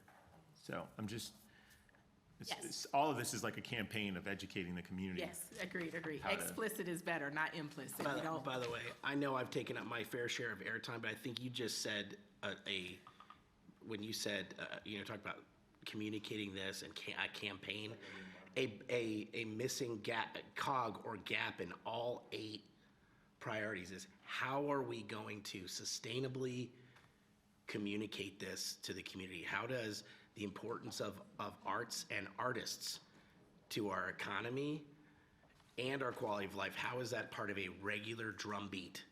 Is our plan selling this on August 29th or keeping it going and changing our culture top to bottom? I think that's a key point. It is actually the first thing in priority 8, because I wholeheartedly agree with that. And I just hope that, we do have a priority that's dedicated to communication, and so perhaps everything moves into that. And number 9, fostering, moves into that priority as well. But I just want to also put a pitch out there for when, because I do think the why is important all the time, why it matters. And you can't just tell a person it is your responsibility to buy a ticket because it's your responsibility to help support this in Charlotte. That's just not enough of a convincing argument. And so I think we've got to constantly think about how the arts are woven into all the other things that we care about as a community. Roads are their own thing. Transportation on roads, it's its own line item and its own department, and everybody thinks about roads. But roads are intersecting with everything else. It affects the businesses, it affects how people get to see their families, it affects, the value of their homes and all those other things. And I see the arts as the same way. It affects all these other things, the education of our children, the health and wellness of our citizens, the economic Absolutely. vitality, et cetera. And I think we need to constantly be including that. Thank you so much. And we do have, and you know what, here's the good part about this. No matter what you say, nothing's left on the cutting room floor. So I think when we get to priority number 6, where we're primarily talking about, we can talk, we're going to talk a little bit about what had been communications or is communications, but we'll talk through that a little bit more too. Can I ask one more thing about Sure. priority 1 before we move on? And sorry, I wasn't at the last one, so I don't know. On number 1, appropriate ongoing contributions both city and county, is there, what has the discussion been around the quarter-cent sales tax and getting a dedicated source of revenue? Was that discussed in the last one, or are we not getting that granular here? Number 2. Okay. And also the first thing you said. No, so group 1 thing that they are really focused on is now that everyone has submitted at least initial drafts, step 2 worksheets, it gives them a sense of scale of how much the different other recommendations would cost, so that they can consider that as they're making detailed recommendations for what happens, for where the money comes from, essentially. In terms of the mechanics of it, a lot of different things have been talked about in the task force number 1 meetings. I think there's an element of, usually at least, and Joy, feel free to speak to this as well. Usually it's in other plans that certainly I've seen, and Joy, feel free to, share from other plans you've seen too. It usually then don't necessarily get as specific as to that kind of mechanic of how it would work, although that is something that then needs to be worked out. But it is, for the strategies and even actions underneath, it's usually a little bit more high level. That doesn't mean it's not being talked about, but in terms of what's in the plan, it's not necessarily prescribed exactly how that mechanism is going to look in the document itself. Does that kind of make sense? Well, I mean, so I guess I understand that from a perspective of like, is it the sales tax, is it what, but like, are we not gonna say a dedicated revenue stream? Because I mean, I just think ongoing contributions is different than a dedicated revenue stream. That's in local government speak. I think that likely would be in the actions that are developed next, but I don't think it would say necessarily what the revenue stream is. Yeah. Yeah. Turn on your microphone, Julie, please. Sorry, I thought I hit it. That's what we were saying as to why we felt like we needed numbers, because once you talk about the specific revenue stream, that implies a number, and we didn't feel like we could do that until we had costs that were coming out of the other recommendations, or else it can send, alarms All kinds of messages. Yeah, of Correct. people saying, well, wait a minute, where's that number coming from? Because if you're talking about tax, it implies a number. And we'd rather see what's come out of the rest of the priorities before we can really define that. Okay, I guess are you saying because if the number that comes out of all these groups does not rise to a high enough level, then we would not necessarily recommend a dedicated revenue stream? I think everybody assumes it will rise to that number. That's what I'm saying. So I don't know Yeah. why we would say like we recommend a dedicated revenue stream if This group has asked, priority one, and we appreciate and have given them the largesse, that they see all of the rest of the strategies so they understand, and the cost associated, those dollar signs associated, so that they can have that number, just as Julie is saying. So short answer is they are not as far along as the other priorities. So the language will change to there will be some flexibility, but we're thinking it probably will say something around a dedicated, but not Okay. what that would be. Well, I just want to go on. I mean, I've been saying this well before we even started the cultural plan, but I think it's imperative that this group and that we as a body that has been deep in these issues come out and say that we think that a dedicated revenue stream is needed. Because if we don't do it, if we don't say it, it's not, then who is? And I just think that's my personal opinion, is that, one of the most important things we can do is push and advocate for a dedicated I think revenue that's stream. 100%. Tim, correct me if I'm in, is Krista? Oh, hi. That was really the discussion. We just didn't want to lead with, because the other part of that is, is that city or county? And then you're going down a rabbit hole without saying what the needs are. So I think we really feel like we have to sell the community on the fact that we need everything in priorities 2 through 8 once we come to that agreement. And then it says, and in order to do that, we got to have this. And instead of creating, well, wait a minute, who's going to do that? Is it us or is it them, or that kind of thing, leading with priority 1? That really has to be sort of summing it all up. Yeah, Nick, if it helps, I mean, it may not be in black and white up there, but it's been a vigorous portion of our discussion, so. I mean, really, there are not that many sources, so. Yeah. Okay, so moving on to priority number 2. This is, Kevin, I'm actually going to ask. Oh, you're going to? I'm going to ask, because you've been my plant all day, so hey. If you could just talk about your strategy, and then we can, if you want to describe it, you want me to go to the next slide and so. We'll start here.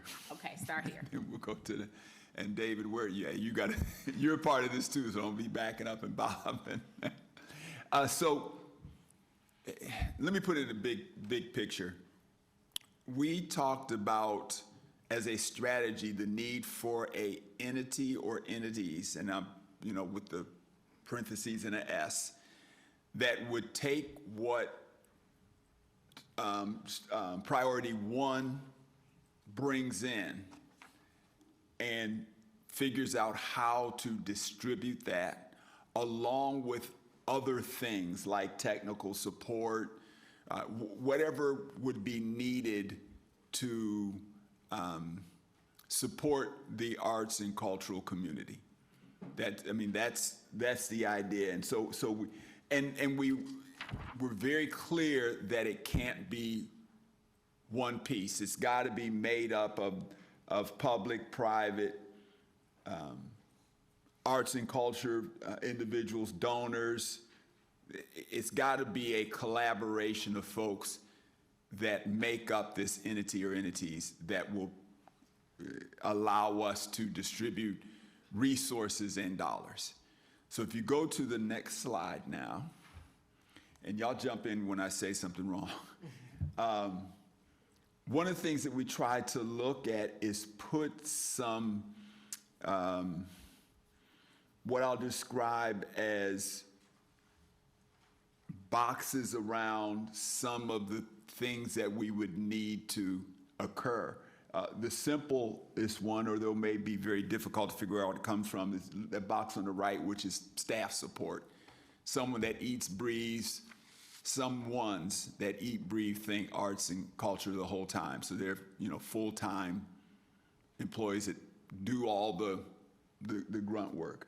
But also a part of that would be two other folks, what I call a resource, or what's called here, and I shouldn't say I called it, David was the one that developed this beautiful chart, so you should probably explain it better than I do, but let me do this. You want to go, David? Go ahead. I think the biggest thing for us is to start off that we were thinking about this from an ecosystem approach. I think the Charlotte-Mecklenburg arts community has grown beyond one organization kind of wearing the hat of facilitating all things funding and resources for the sector. So don't think of this as one central organization that is then doing all of the work to execute these things, and that's what you'll see. I would kind of suggest that you look at the model from the bottom up, which is that we have a number of different organizations, entities, companies, people who are executing against the current 8 priorities that we have, and that leads up to more of a strategic body that is kind of handling these things and doing these types of check-ins more consistently. If you look at the history of arts and culture planning in Charlotte, it's always kind of 10, 15 years goes by, something's broken, we need to fix it, let's do an arts and culture plan. But how do we consistently have a body in place that is consistently doing the thinking? And that strategy body and that strategy council and that resource council being made up of people who are very close to the sector in their day-to-day lives and in their work daily, so they can speak to needs on a consistent basis. And there be some type of body that, and in that body there be some type of proper term balance, rotation of people, et cetera, et cetera.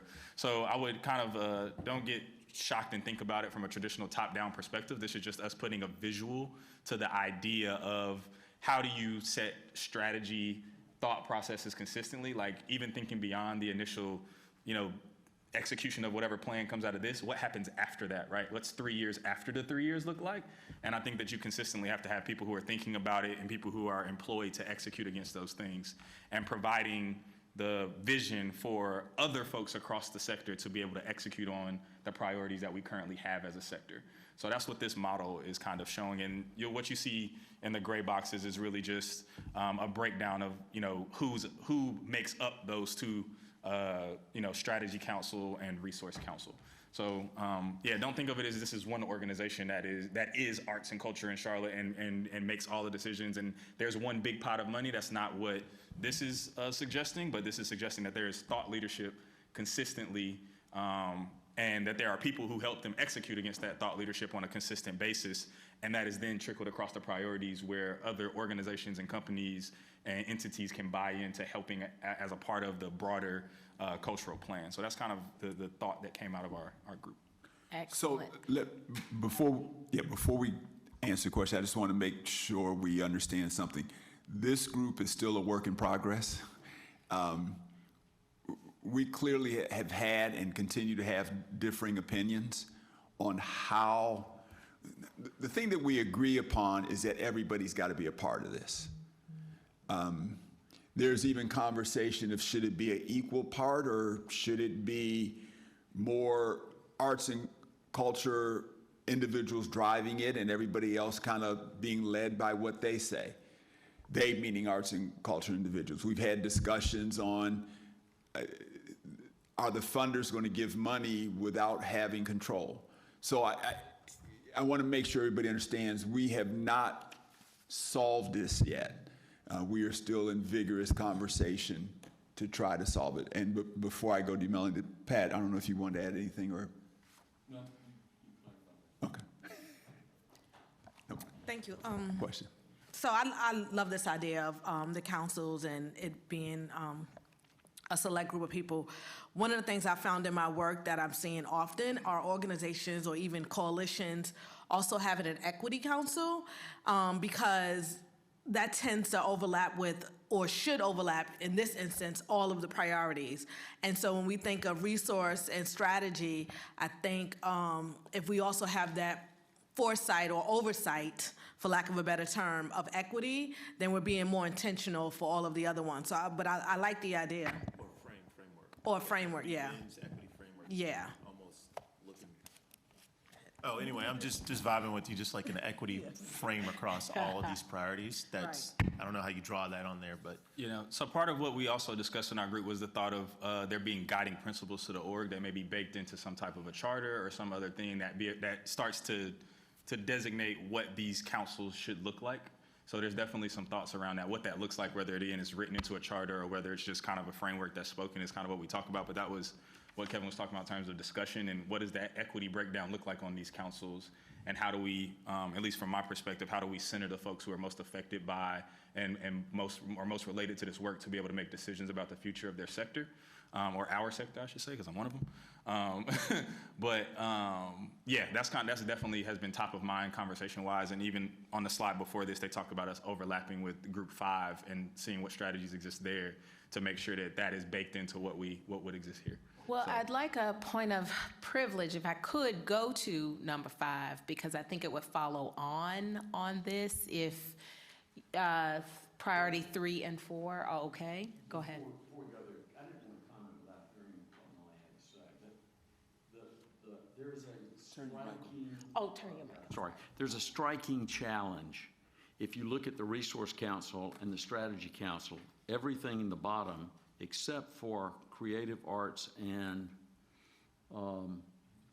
industry professionals, is represented in the top.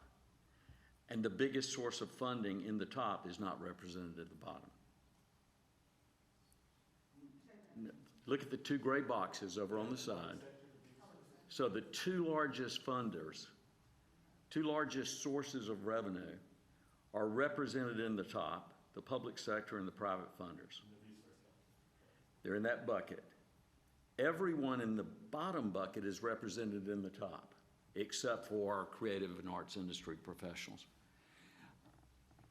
But the public sector and the private funders are not represented in the bottom.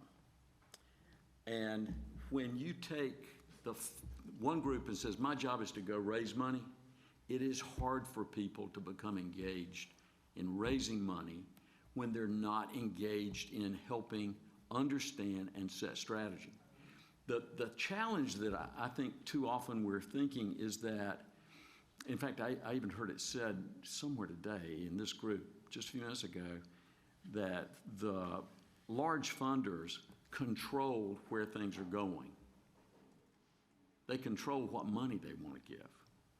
But you need to engage them more so that they will be really excited.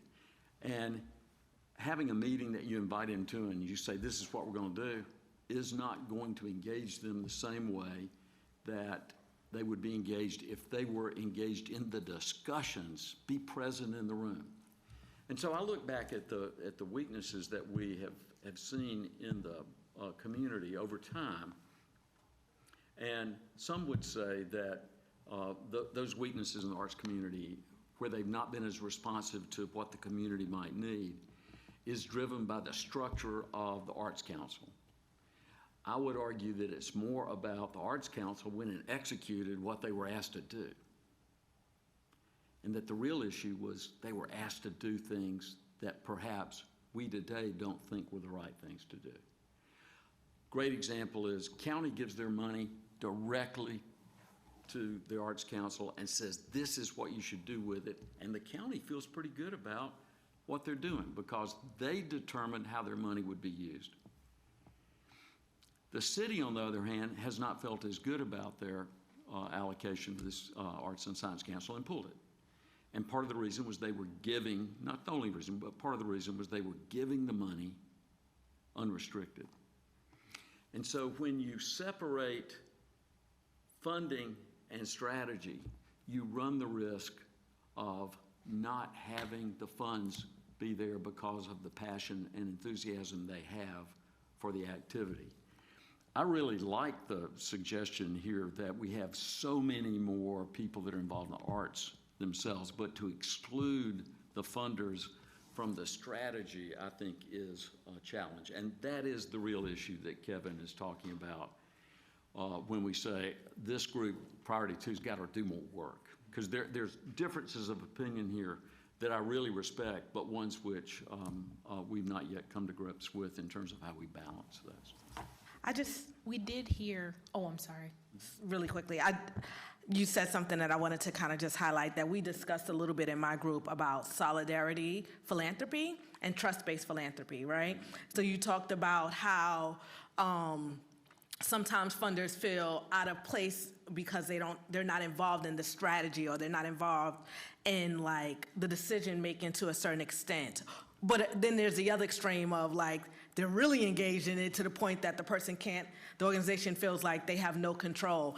And so when we think of like trust-based philanthropy, right? Or another term that's being used is solidarity philanthropy. It's like, how can we co-create with the people we're funding? How can funders co-create? But also trust that the organization that they're funding are going to do the work that's needed, and trust that they know what's best for, so I feel like there's a balance that we haven't seen so far. And it's that balance that I'm really arguing for,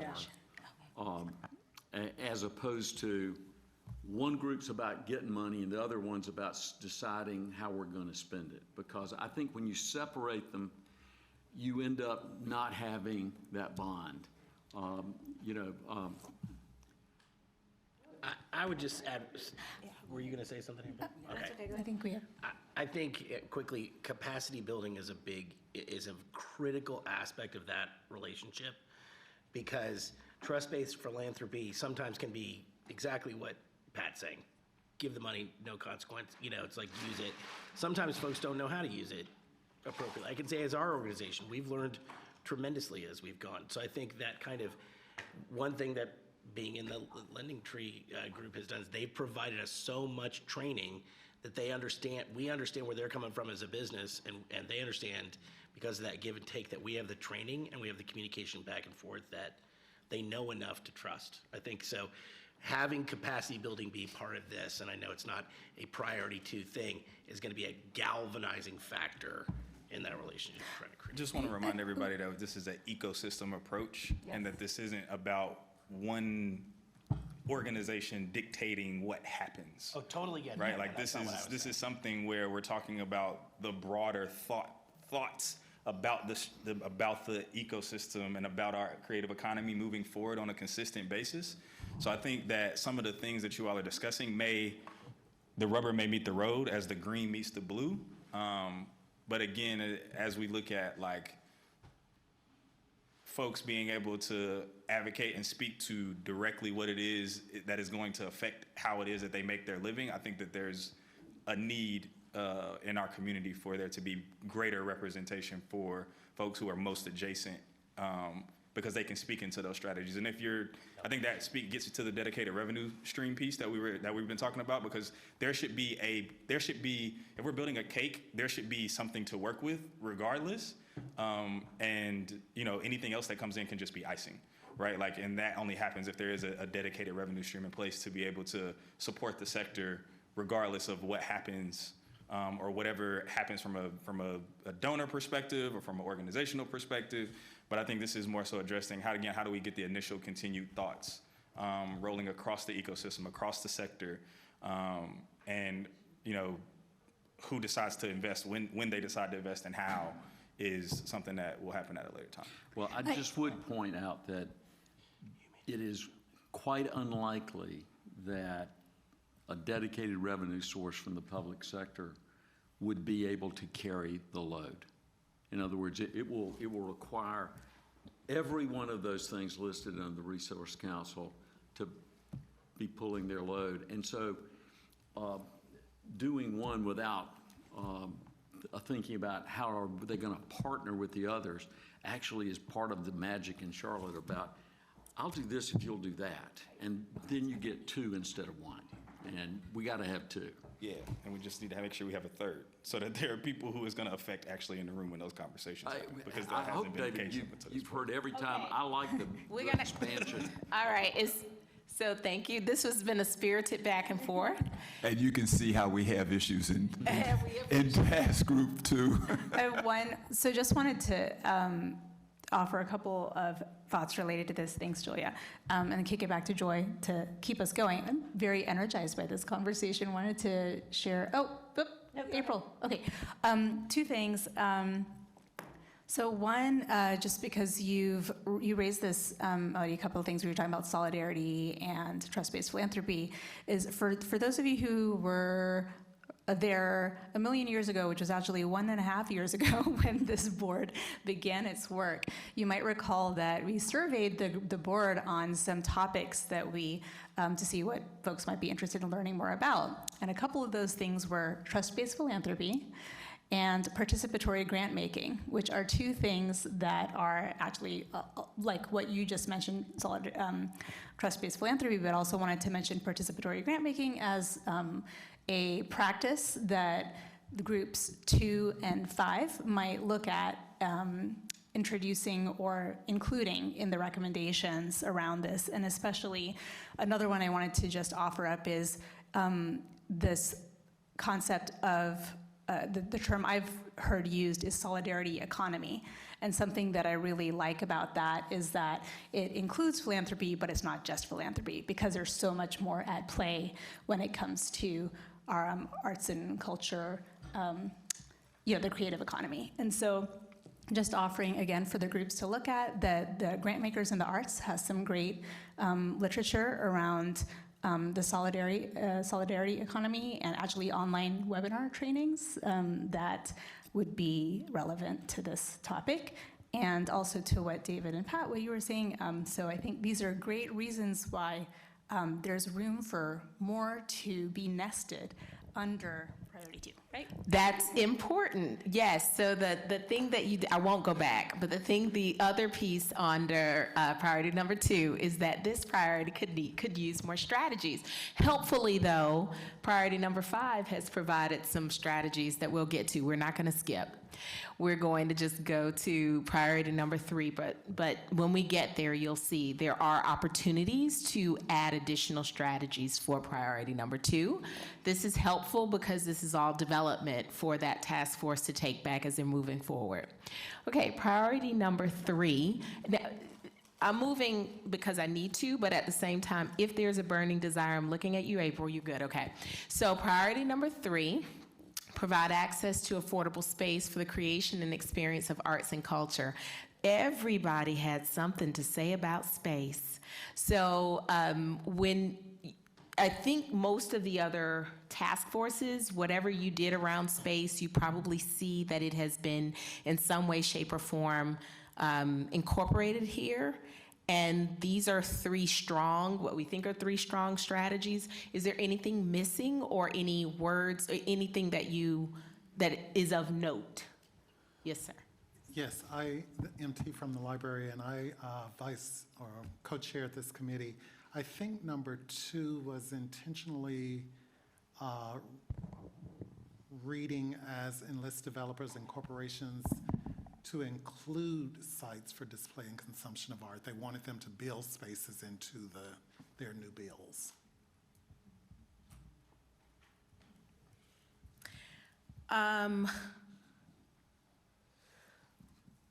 think we did change that intentionally, but I hear, because we did understand that we wanted to expand it, but if your intention is for the new build, we will do what you, I think it can be both. I think it Okay. can still serve as sites, but I don't want to lose sight of the fact that many of the committee members did ask that we have developers think strongly about Okay, so we'll including or building spaces for them.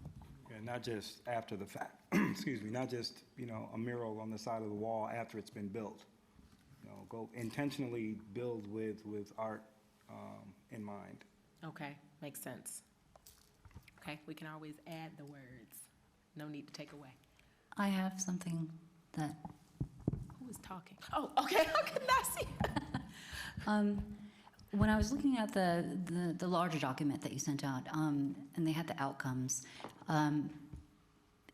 it centered around visual arts, Yes. display, and exhibitions, all of that, which is great.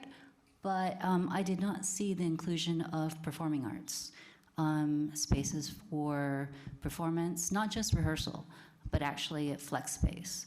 And maybe it's intended to do that, but it's not. It wasn't worded in. So I just want to make sure that it is really included, because, of course, we all know that theater is really struggling in the city, and performance is affordable performance space is really important. So we may have been remiss in that, but we did use multidisciplinary as all types of art. So we did call out all of the arts in the original description. Okay. So that it would include that. Okay, I was just wondering, because in the outcomes, I didn't see it. It's not on here, but it was in the larger document. Maybe, I'm sorry. Maybe instead of just saying spaces, like also talk about vacant, like buildings, because that signals like indoor venues, and which I think is what we're alluding to, but I don't think is as explicit. That's one comment I think in terms of, and it's more difficult for sure. That is requires all the different resources and infrastructure to maintain that. And then I have another comment too, because it was in our strategic plan, but I didn't see it as reflected directly both or 3 or 8, which is what the point said. Strategic plan, task force, priority. That's what we were doing. It's the, Wait, are you moving on to? No, I'm just saying like it was removed from ours, and he said that it was included in 3 and 8, but I don't see it here, which we were making the reference of higher, 7.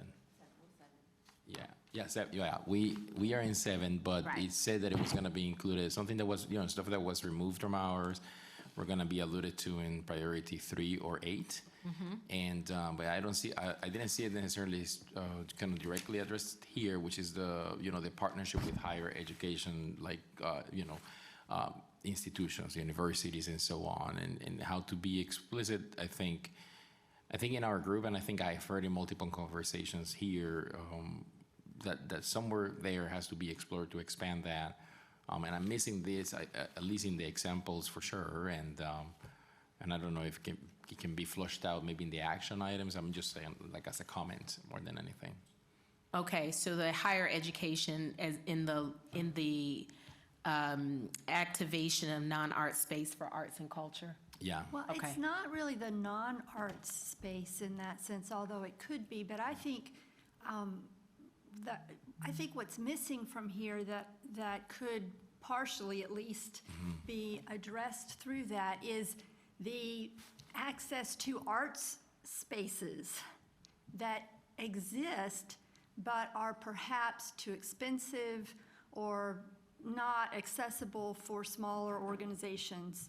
And some of those are sitting in higher education. For instance, Central Piedmont has some beautiful, wonderful performance spaces that can be prohibitively expensive for some organizations to rent.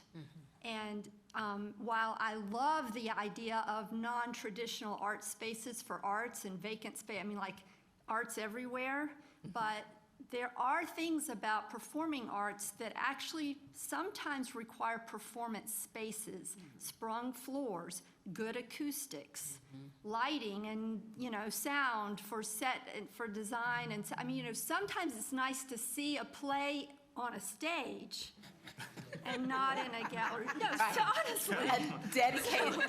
Dedicated arts. So access to those is great. Understood. Gotcha. Okay, that's great, Meg. Thank you, and thank you, Carlos. Alexis. Yes. One of the things that, there I am, that other cities do is when they own performing arts spaces, they provide them free of rent to local arts organizations. We don't do that. I mean, actually, it's pretty prohibitive to rent downtown at any of the city-owned spaces. So I wonder if that couldn't be a possibility that we suggest. Can I tag on to that? Okay. I think that was one of the points I was going to make, is that, part of this is that those 6 or 7 publicly owned buildings, there hasn't been accountability in the past. And it's not that they weren't being used or made available for arts groups, but the funders, i.e. the city, didn't really know, how often they were used, who got to use it, what rent was being charged. And I think that this is the opportunity to put that in there and say there's got to be accountability on how those spaces are used. And then the other piece that I was going to say that I just don't really see in here is space for not just performance, which to me, I read this and it's sort of like consumption, just, display performance, but what about storage, practice, Right. Studio space? And I don't see that in there. And I've heard for 5 years that this has been going on, that was going to be something that would bubble up. So I think those two things, the accountability issue on the space that is there, and the other parts of that, permanent space to be able to practice, store, that kind of thing. Yeah, Julie, I want to tag on to that because I think I love this list, but one of the challenges with the conversion idea is what we have to have with that is a list of what when we throw multidisciplinary in there, and I've done it myself, but like each discipline has different needs. So we're going to have a list of what are the gaps out there to go with number one. I mean, I've been really excited over the last couple of weeks to be in some conversations with people that have space, and they're like, I want to turn this into an art space. And every single one of them has said, this could be for a theater, and it's a room like this. So you can do theater in here, but this is not a space built for theater. So I think, we need a list, we need to understand and help people with space, particularly in the private industry, to know what they're getting into or what different disciplines need. And I think the other thing, if we're shooting far into the future, every single community, I believe, that we looked at has a brand new arts center that is built for a wide array of arts. We did it as this art form, that art form, but most have a building that has studios and theaters and rehearsal space. And we know we can't do it today, but that's got to be in the plan that somewhere in Charlotte's future, we've got to build a brand new shared arts facility that serves many, many, many grassroots organizations. I just want to tag on to that. As a performing artist, at the end of the day, VAPA Center was supposed to help to absorb some of the use needs, which it just can't, right? It's not soundproof. So their big argument is who's drumming and who's doing a performance at the same time. That's not an issue that you had at Spirit Square because it's built for performances. So you didn't have to worry about the performances or the rehearsal spaces, which were upstairs, bleeding into the sound for those other spaces. So the very basic aspects like that mean we can't just all of a sudden take over a warehouse and claim that it is going to be an adequate space for any of the arts. I'll go ahead and can just. I- Oh, okay. I'm sorry, Mila. Sorry, I just want to add one more thing about the existing spaces and having local arts organizations being able to use it. For the last 20-something years, yes, lots of small organizations would love to use it, but the problem is these spaces have been booked out to touring groups, to weddings, to conferences, anything that is going to bring more revenue than your local arts organization. The local arts organizations cannot compete, and then they're given pretty much the dead dates, the dates that nobody else wants. And so as we move forward, we have to keep in mind that priority has to be given to local if we're building these spaces out. And I'm sorry, one more piece for the actual space usage / grants or whatever that looks like. At the end of the day, when you go into the downtown spaces, they are union labor spaces, so you have to pay union fees. So if we're going to say the space is free, that doesn't mean anything for a lot of small organizations when they still have to pay for the tech crews, which deserve to be paid. But if we don't help to subsidize that piece of it, it also becomes useless. Thank you. I will drop one more piece, even though I've moved to the next slide. I'm going to drop that in the city of Dallas, in their libraries, they built black box theaters within all of their libraries. So that creates a library in dispersed communities across the city. So that's one way that you can address these space needs with a dedicated art space. Okay, we're going to move on to priority number 4. Note on there, I think, is it supposed to be increased activation of non-arts space? For the arts Increase, culture? yes, Okay. yes, thank you. And to One Meg's last- point, I think it was spaces, right? Of non-art spaces. Okay. And one last thing, that strikes me that all of the things listed there are almost written as if they are a one-time thing. I don't think they are. I think it is an ongoing activity. I think it's just like a film production office in a city where people come and wish to make a movie in the city, and someone has to manage that activity because developers are going to be showing up all the time. Spaces are going to go through their useful life and be destroyed, and others created after that. So I think that is something that probably has to be a continuing activity. Yes, these are definitely continuing activities. Okay, so eliminate real and perceived barriers to arts and culture creation and participation. So these are great strategies. The question here for us is, are there other strategies that could additionally strengthen this priority? For example, support creatives and community. These are excellent, and they'll have great actions underneath each one of them to activate them. But we definitely want to hear from you all broadly. Are there places where you see gaps, things that are not addressed, that you think make sense?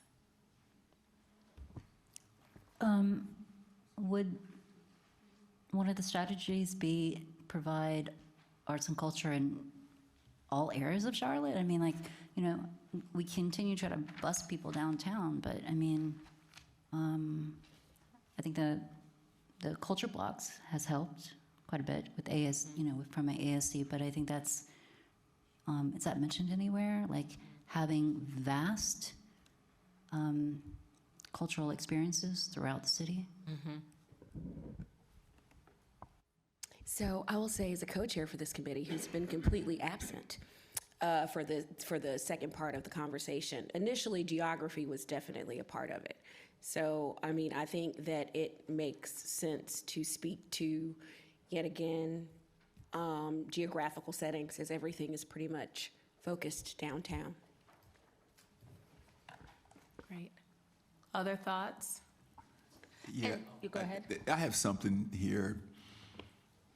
When you use the term perceived barriers, that implies two things. One, that they're not real. And number two, that we don't necessarily know what they are. And somewhere in there, we have to have a strategy that allows us to better understand what the barriers are. We're assuming it's, you want art in every community. We're assuming that transportation downtown is the answer.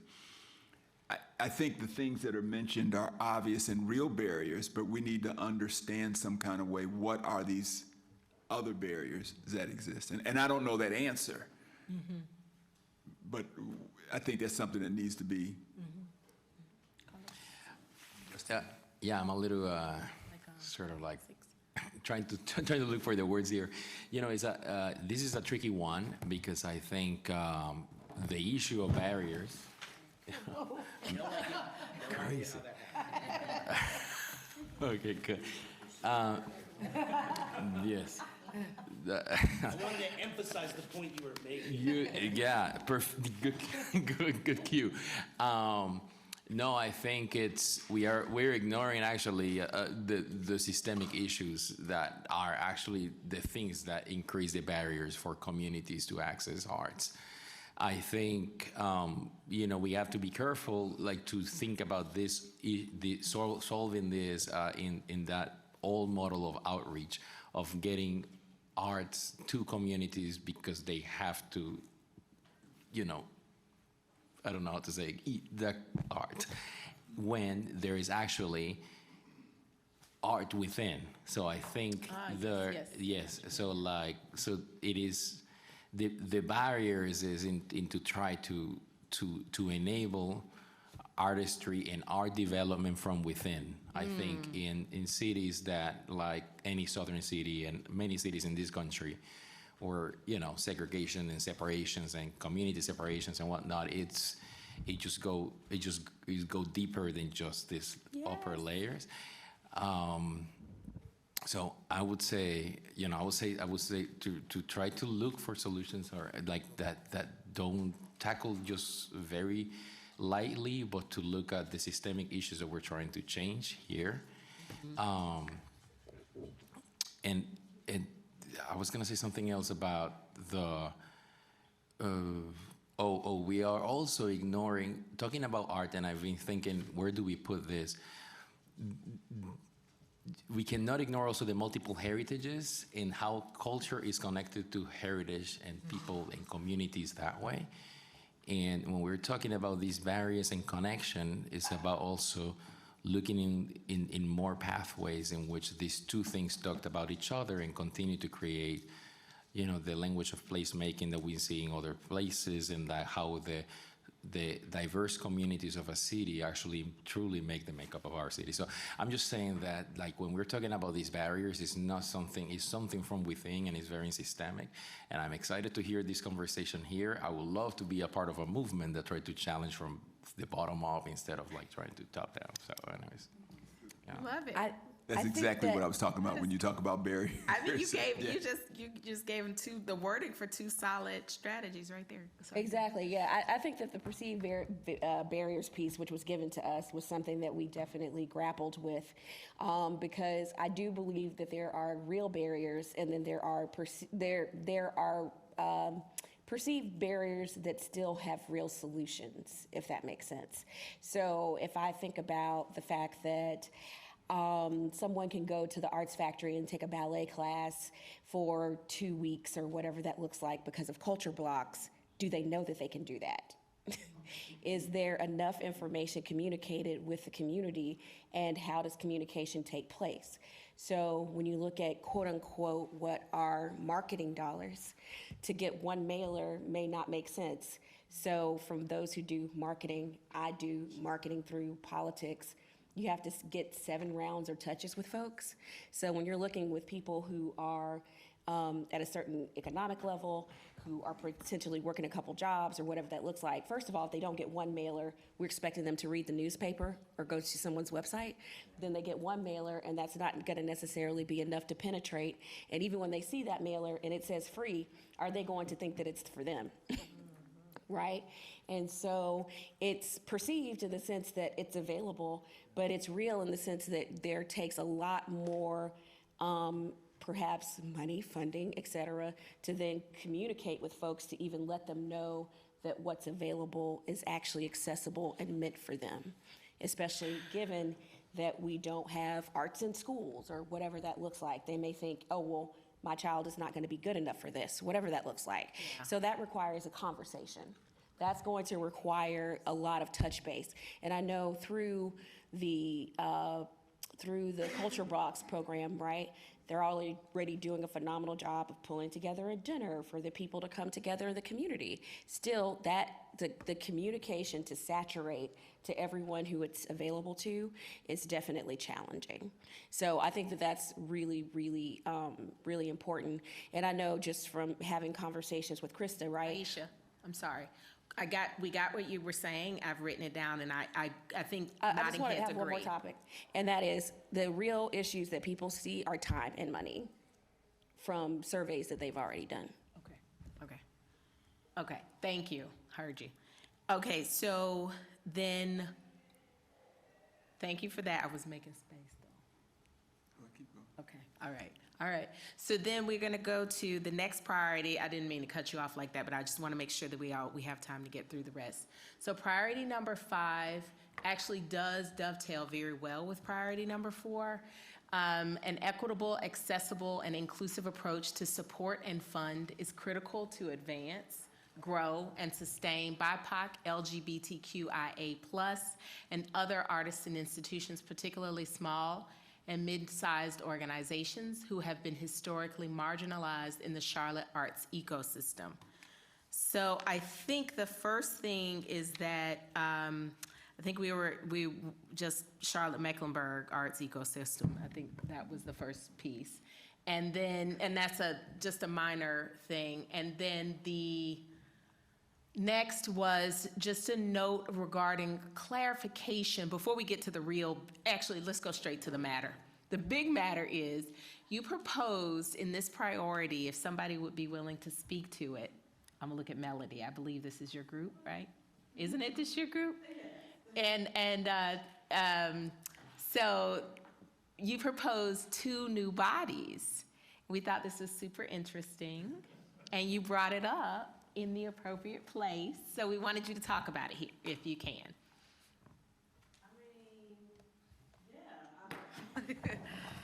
Yes, so I think that we talked about a big part of it is accountability and equity. And so ensuring that regardless of what priority we're dealing with, those are the 2 key areas, right? And so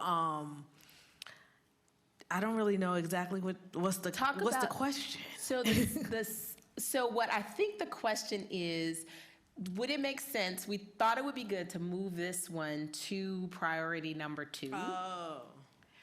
Because. I mean, we can, that's fine, as long as it's there, right? Sure, go ahead. Sorry. You need your microphone. I think one thing that might help, especially as we're talking about this piece that Joy just suggested, which is how it might live under priority 2, if that's a good place for it, is could you briefly summarize what is each body? Like, what's the difference between the 2 bodies? So that everyone just understands what is each body doing, and then maybe that's a good jumping off point. Does that sound right, Joy? To then move to the next part of the conversation. Correct. I don't know. I don't remember. Hold on one second. I don't feel like we said there was 2 separate bodies, but. Okay, and maybe we didn't read it correctly. So that's one reason we wanted you to hopefully clarify. Is it 2 things that are being recommended or 1 body? Because we read it as 2, we interpret it as 2 bodies. I think it might have been. Who's talking? Oh, no. 2. I don't know why it's so hard. I'm sorry. Hiding. I think Melody and Charles. Okay, I see. Yeah. Is it 2? So It's here- 1. Well, we thought about You're- it as 1, but I see how you would have gotten 2 based upon how we listed out our strategies. Here's what we're trying to achieve. So we feel that it's important that there's a group that's holding us. So 1, it's as the equity priority, it was about, who is going to help us set the equity standards in the community, and then how do we hold organizations accountable for that? So we thought it needed to be an independent body that was looking, as we looked back at priority number 2, where you saw that what the ecosystem could look like. How do we make sure there's an equity frame and that it's being held to an account, to a standard? So that's where the part around accountability comes in. The other piece that we thought was important that came up in our discussion was having a group that is playing an advocacy role in the sector. So advocating for, whether it be equity and or for the arts or the policies or the shifts that need to occur to bring about equity in the sector. So we kind of just gave like sample names, right? So it could be Arts Accountability Advocacy Commission or Equity Arts Committee. So the reason that I sparked to this was because in the State of Culture and through the work that you all have been doing, we read this as kind of spreading the responsibility across a number of different entities, organizations, and individuals. And by clearly delineating one is about advocacy and one is about equity, it made it super clear.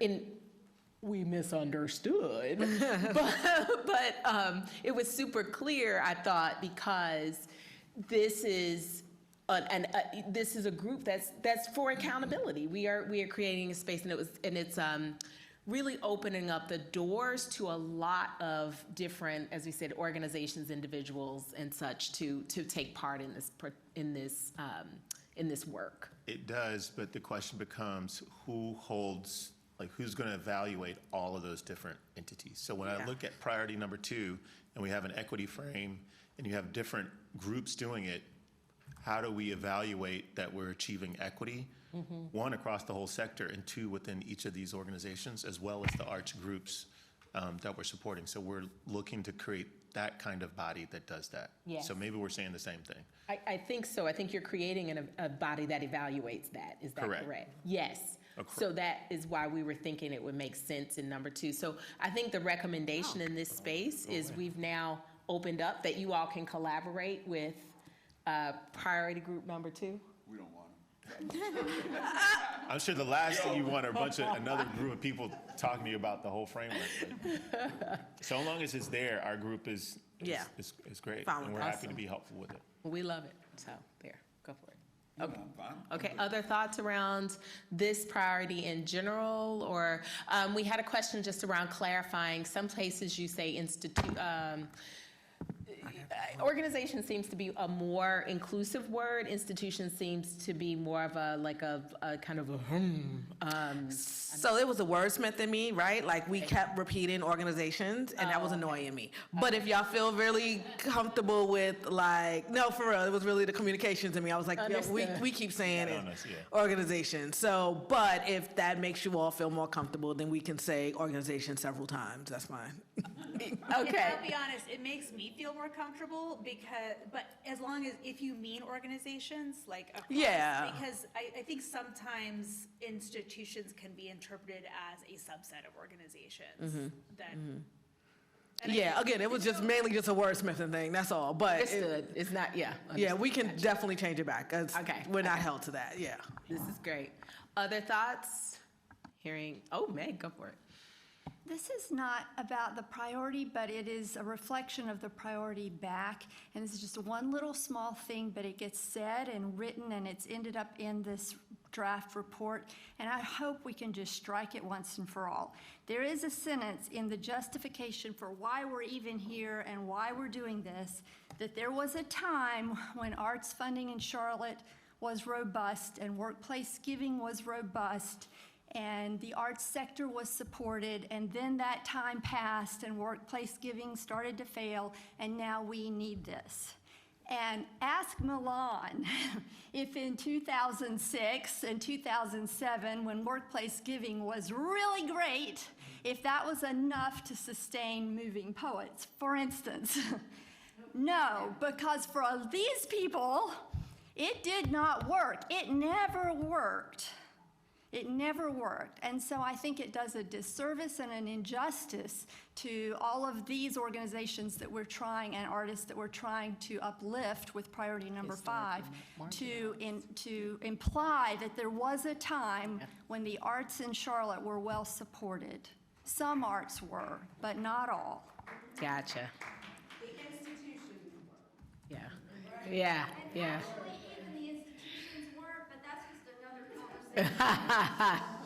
All right.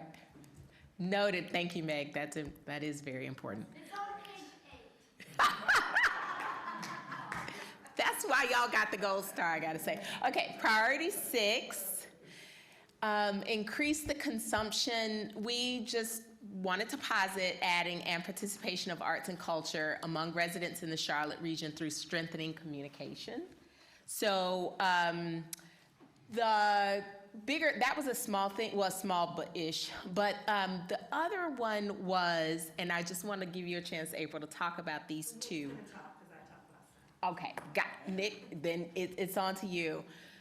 Because what we really did see is that you definitely address marketing here, the marketing of, and we kind of parsed that a little bit in the last meeting.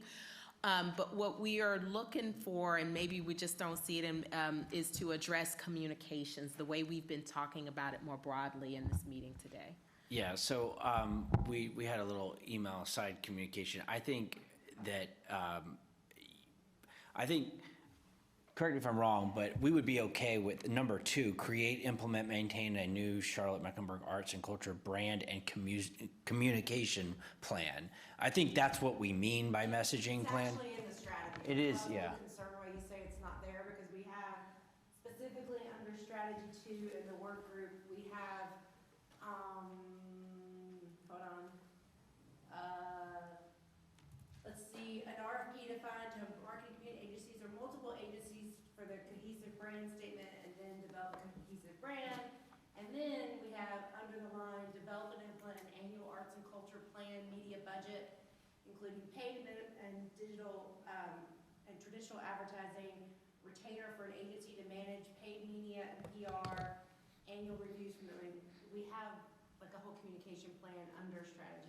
Yeah, what we were trying to do is, like, we thought we could really consolidate our strategies into 2 big buckets. One is the upfront qualitative and quantitative market research that is necessary to figure out what's going on first, and then the creating and implementing and maintaining that communication and messaging plan. So I think, like April was saying, I think it's really wrapped up. We have a bunch of sub-2s, and so that's really what we're trying to do. But I mean, wouldn't you agree changing messaging to communication plan would work?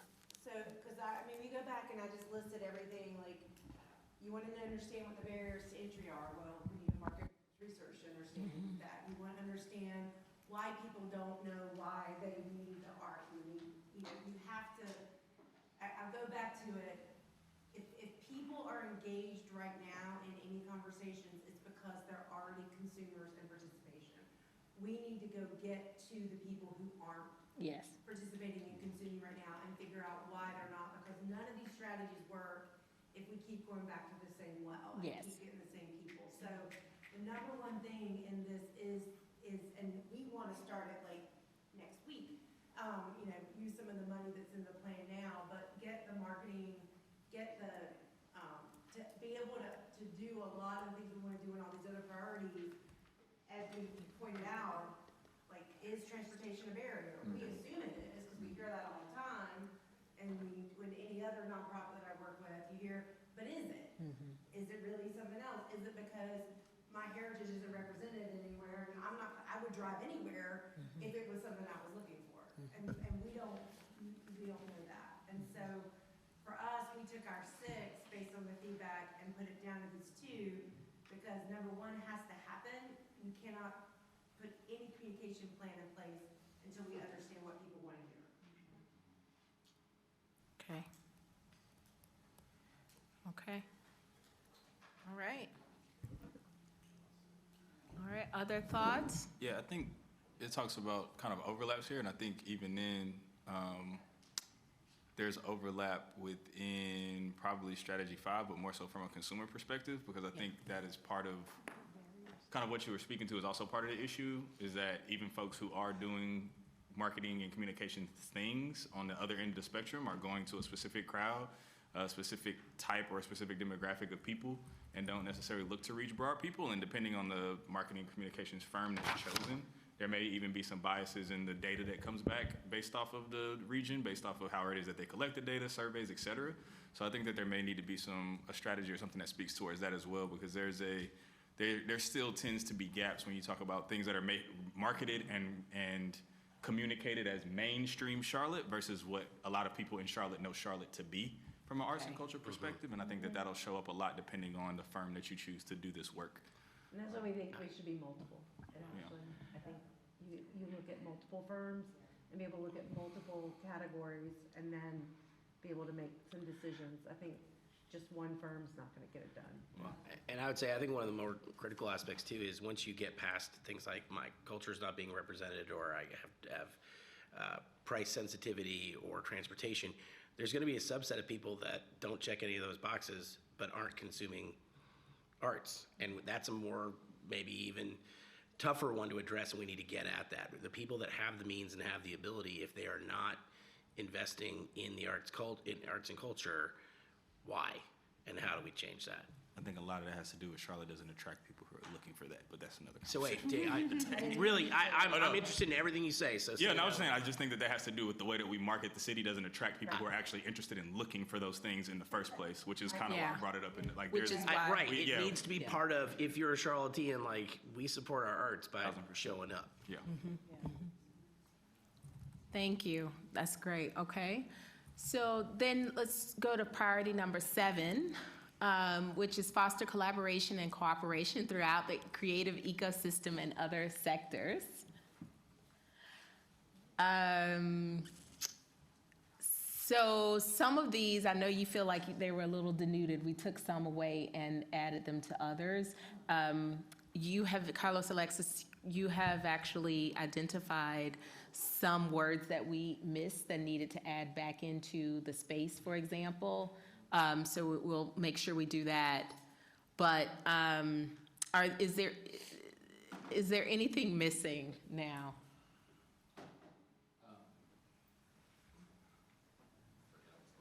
Project. No, me gusta cómo sintetizaron. I like how you synthesize, but I think the very important key that we talked a lot in our group is in that grant process, the collaborative, for initiatives, that it has to be multi-year base. Okay. Like initiatives don't happen project-based, one-off. Like you don't build collaboration that way. So just adding that element, it just makes it that much more clear in that number 1. Yeah. Yeah, I don't know if that strategy was written, just basically create,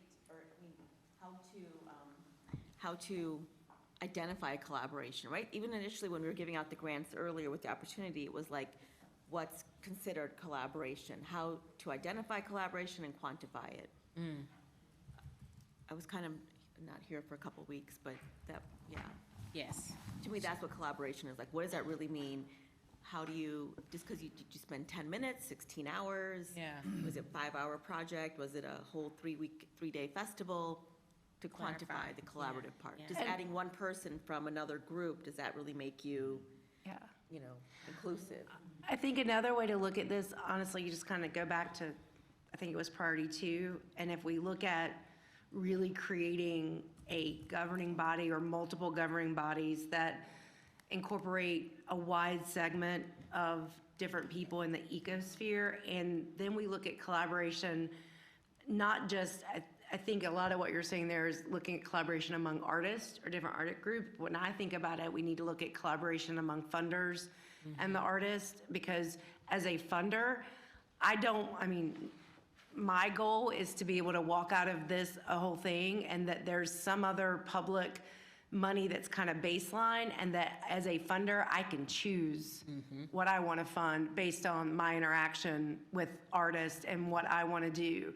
And that I can be like, let me see everything that's going on, and wow, that fits us, what we're funding, and let's get you guys together here. And so I think collaboration is not just the artistic community, it's the funders and fundees, and then the collaboration piece goes to how we get the real estate community involved, how you get how we get, we were talking about the higher education piece, like all of this is collaboration, because it can't just be this mandated, this is what you have to do for the arts. It has to be a win-win for everybody. And so it comes down to getting the apartment complexes around here to realize, stop buying the art that you're putting on all the walls from Home Goods and Michaels Yeah. and like go higher. I mean, it's collaborative from every piece of it through there.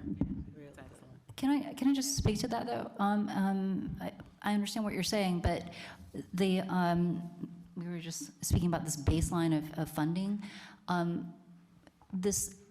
There is a danger of corporations going through this like a la carte, like we want to fund this and that. I mean, I understand, like, you know, that's what, those are your priorities, but there should be a baseline for everybody. Because some, you know, like, it's often that corporations want to fund things that are like easy to digest, for kids, educational. None of that is bad. I'm not speaking that those are bad things, but some art forms are more difficult, that address very difficult themes, topics, and we have to fund those as well. We need to fund those as we go forward. And so I just want to. Well, I think that's where we have to do a better job in the arts community of engaging individual donors much more than we do now.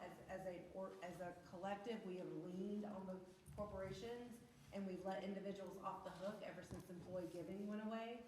So I think that a lot of it comes down to, again, you know, that knowing your audience and the whole, you know, and also knowing your audience and who can fund what. I mean, I know, not speaking for Grace, but I know what kind of risk management Bank of America has, and there's just certain things they're not ever gonna fund. But and the other piece of it is when we talk about that it has to be everybody, it has to be everybody. There are, 15, maybe less corporations that are part of the Infusion Fund. There are thousands of businesses in Charlotte that do not donate at all, and no one's going after them. No development director, no one. They're all calling me or Lowe's or Bank of America. So there's a whole mind shift that has to change in terms of where the money is. And so baseline isn't thinking, oh, you know, all these people that have supported the Infusion Fund, because I don't see the real estate companies or the commercial real estate companies or you name it, like the investment bankers, like there are tons of businesses out there that are not contributing at all to the art ecosystem that we have to figure out how do you get them involved. Yeah, and I mean, I think even to that point, part of the, you know, kind of the side conversation we're having is, again, I'm going back to this dedicated revenue stream conversation, because if there is no precedent that comes out of this room for whatever needs to happen for the public sector to contribute in some way consistently, then we end up in the same conundrum where the same thing that Pat was speaking towards, which is like, people have to go in and recruit those people. People have to manage those relationships. People have to do all these things for the private sector to be able to participate, let alone a vast portion of the private sector to participate. And I think that there has to be precedent and there has to be a policy recommendation of some sort that comes out of this that speaks to there needing to be public sector involvement on an annual basis based on the size of our population as a region, because otherwise, we're going to be stuck in a place where the purse strings are always going to land in the hands of an individual donor, or going to be leaning on the private sector or whatever it is. And at that point, you're left to the intent of the donor to decide whether they want to give funds towards that or not. And that is something that I personally think we should be looking to move away from, because that is what created the model that we had previously. And to All your of this, point, wait a minute. All of this makes sense. Wait, were you? Yeah, let me just mention one thing, and I want to be careful. Don't assume a dedicated resource is going to solve your problem, because a dedicated resource still has people that are going to want to control it. I mean, So I think you need a dedicated, so don't get me wrong, I'm all for a dedicated resource, but that don't assume that's going to solve your problem. Oh yeah, I'm not saying it's going to solve the problem, but I think that when things come from the public sector, because we all pay taxes, there is a need and a determination and a requirement for equity that isn't required of the private sector. Agreed. That is an important point that we talked about in the State of Culture report. So we're going to go to priority number 8, which is around arts education, expanding arts education. And this group, you all got the gold star. We literally hunted for, the only thing that we could say was that including lifelong learning for the public throughout because you state it in the priority. It's not kind of explicitly stated in your strategies. But other than that, that was what the consultants saw. That was the only thing the consultants saw. Do others have thoughts?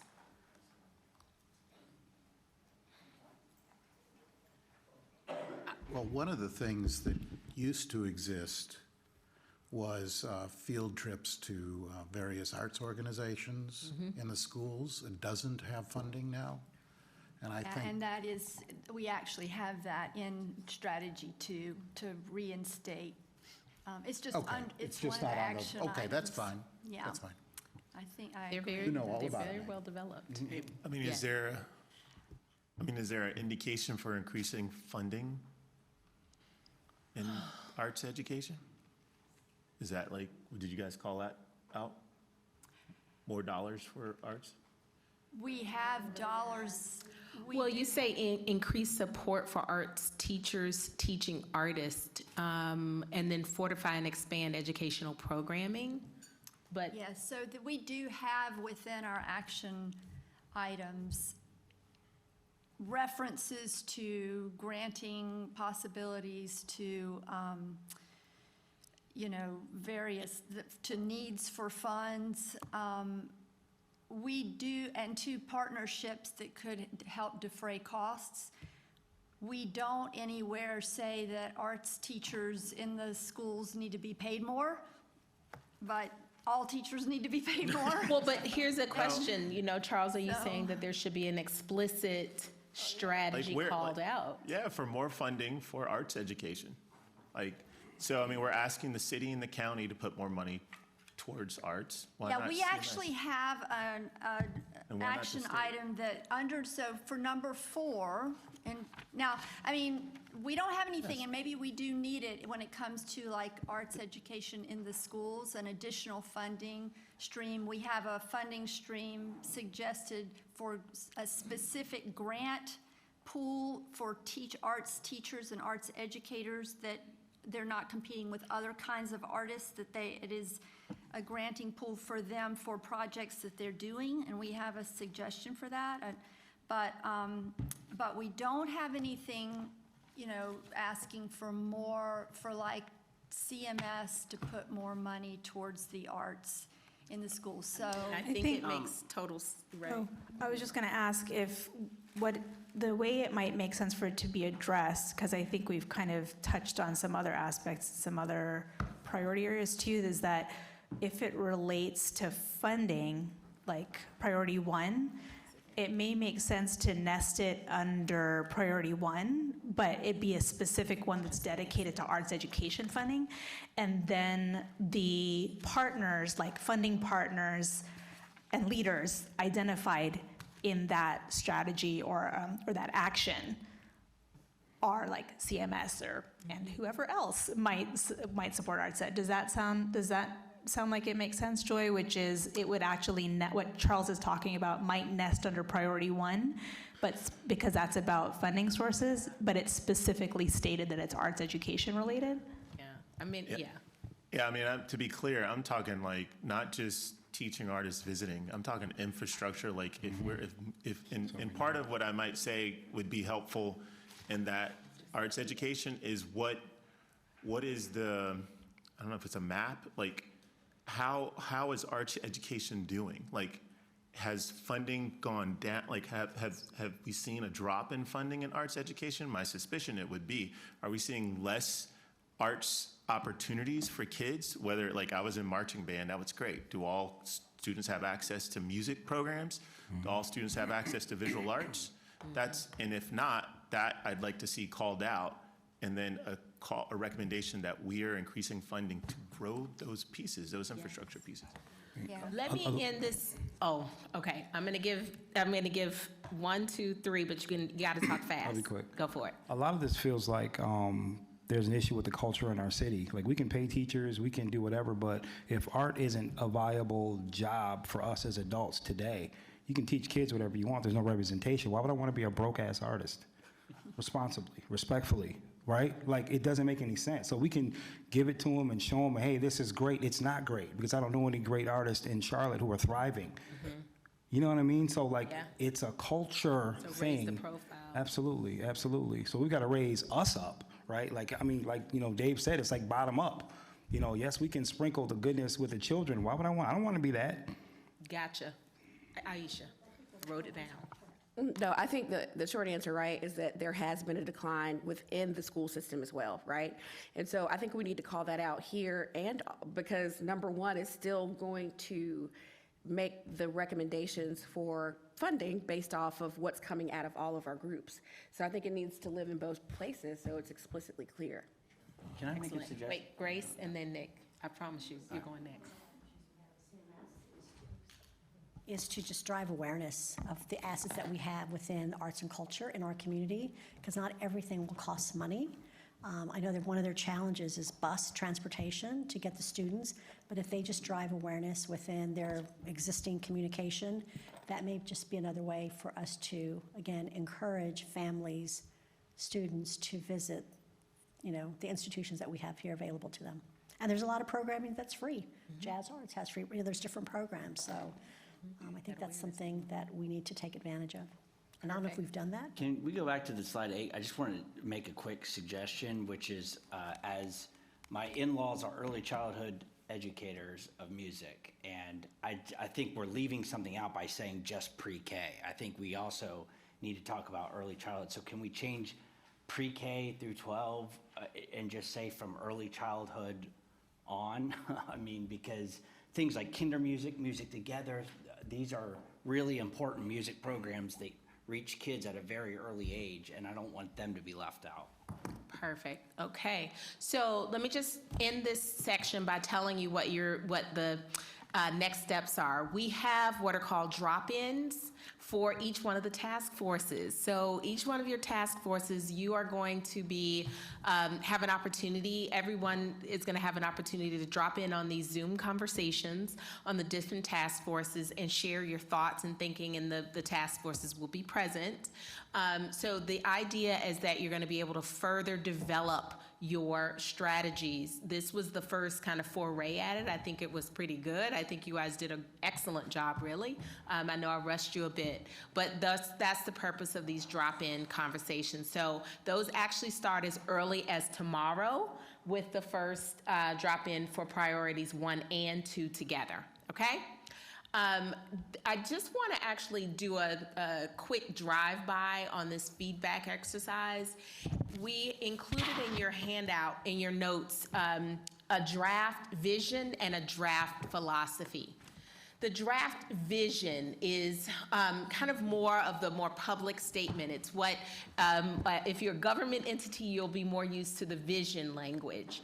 The philosophy is actually more of the existential reason why we are doing this. So that has a more poetic language, more of the feeling for the city of Charlotte and Mecklenburg County. So if you're thinking about these two, we would like to get your feedback. We've run out of time, so what I would like to do is, if you can, send to Priya your feedback and thoughts about the vision statement and the draft philosophy, specifically answering these questions. Is anything missing? And are there specific words that need to be included? Okay? So Can I add something, Joy? Yes. To that? Something that is really important is the vision statement needs to be concise. Yes. So if you look up the best vision statements, and something that this group doesn't tend to do is we don't tend to be concise. So even though it is one statement, whatever it ends up being, it needs to be the one statement. And so one sentence that is short. And then the reason there's more in the philosophy is just to try to capture some inspiring thoughts that would be too long in a vision statement. So just please keep that in mind as you're sharing your suggestions for these. When do you want that by? It would be great if you could get, today's a Tuesday. Well, how about, end of next week is when I think all the drop-ins will be completed. So does that work? End of Yes, next because week? by that time, you'll have completed all the conversations about. So June 30th. June 30th sounds great. Okay, so here's the list of drop-ins. Just so you know, you do have this information, so please do come attend attend the Zoom conversations about each one of these task forces, about each one of the priorities, okay? Kevin? Thank you very much. It is 7 o'clock. Can I get a motion to adjourn the meeting? All in favor? Aye. Goodbye. Thank you, everyone.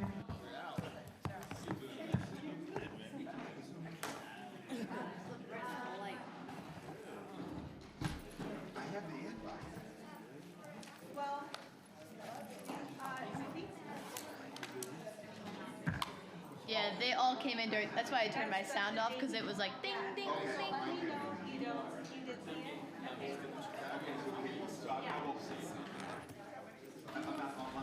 Oh, no, yeah, you should see when you. Yeah.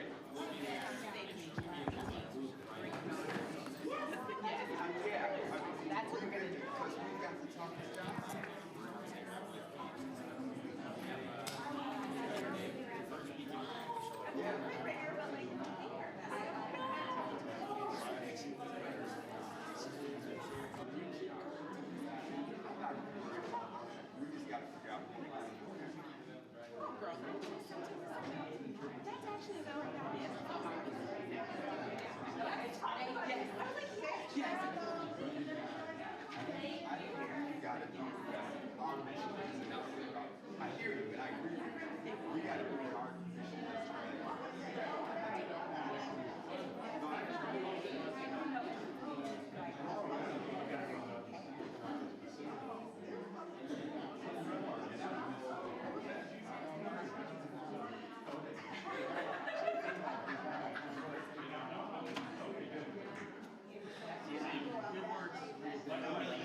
Did your parents do that?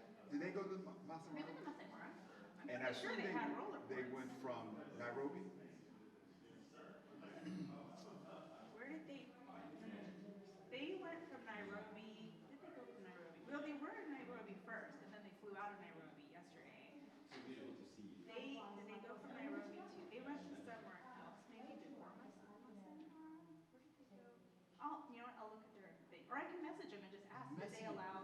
Yes, Yeah. if they did that, because that's the plane that the issue is. Okay, I'll ask them. And we're getting I'm pretty instructions sure about they that. did. Because all I have is rollerboard. I know, I See, can't what they're believe telling you is to it. carry duffel bags, you only allow 33 pounds. Yeah. And what we did is, we bought another ticket, so we could have So more they could luggage. have enough things. Oh, wow. That was the only option. Yeah, on the public jump.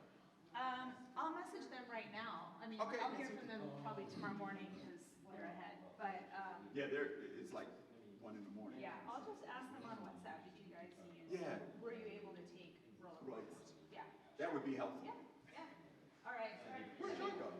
She took off to take an Uber. Oh, to that's the- yours. Okay.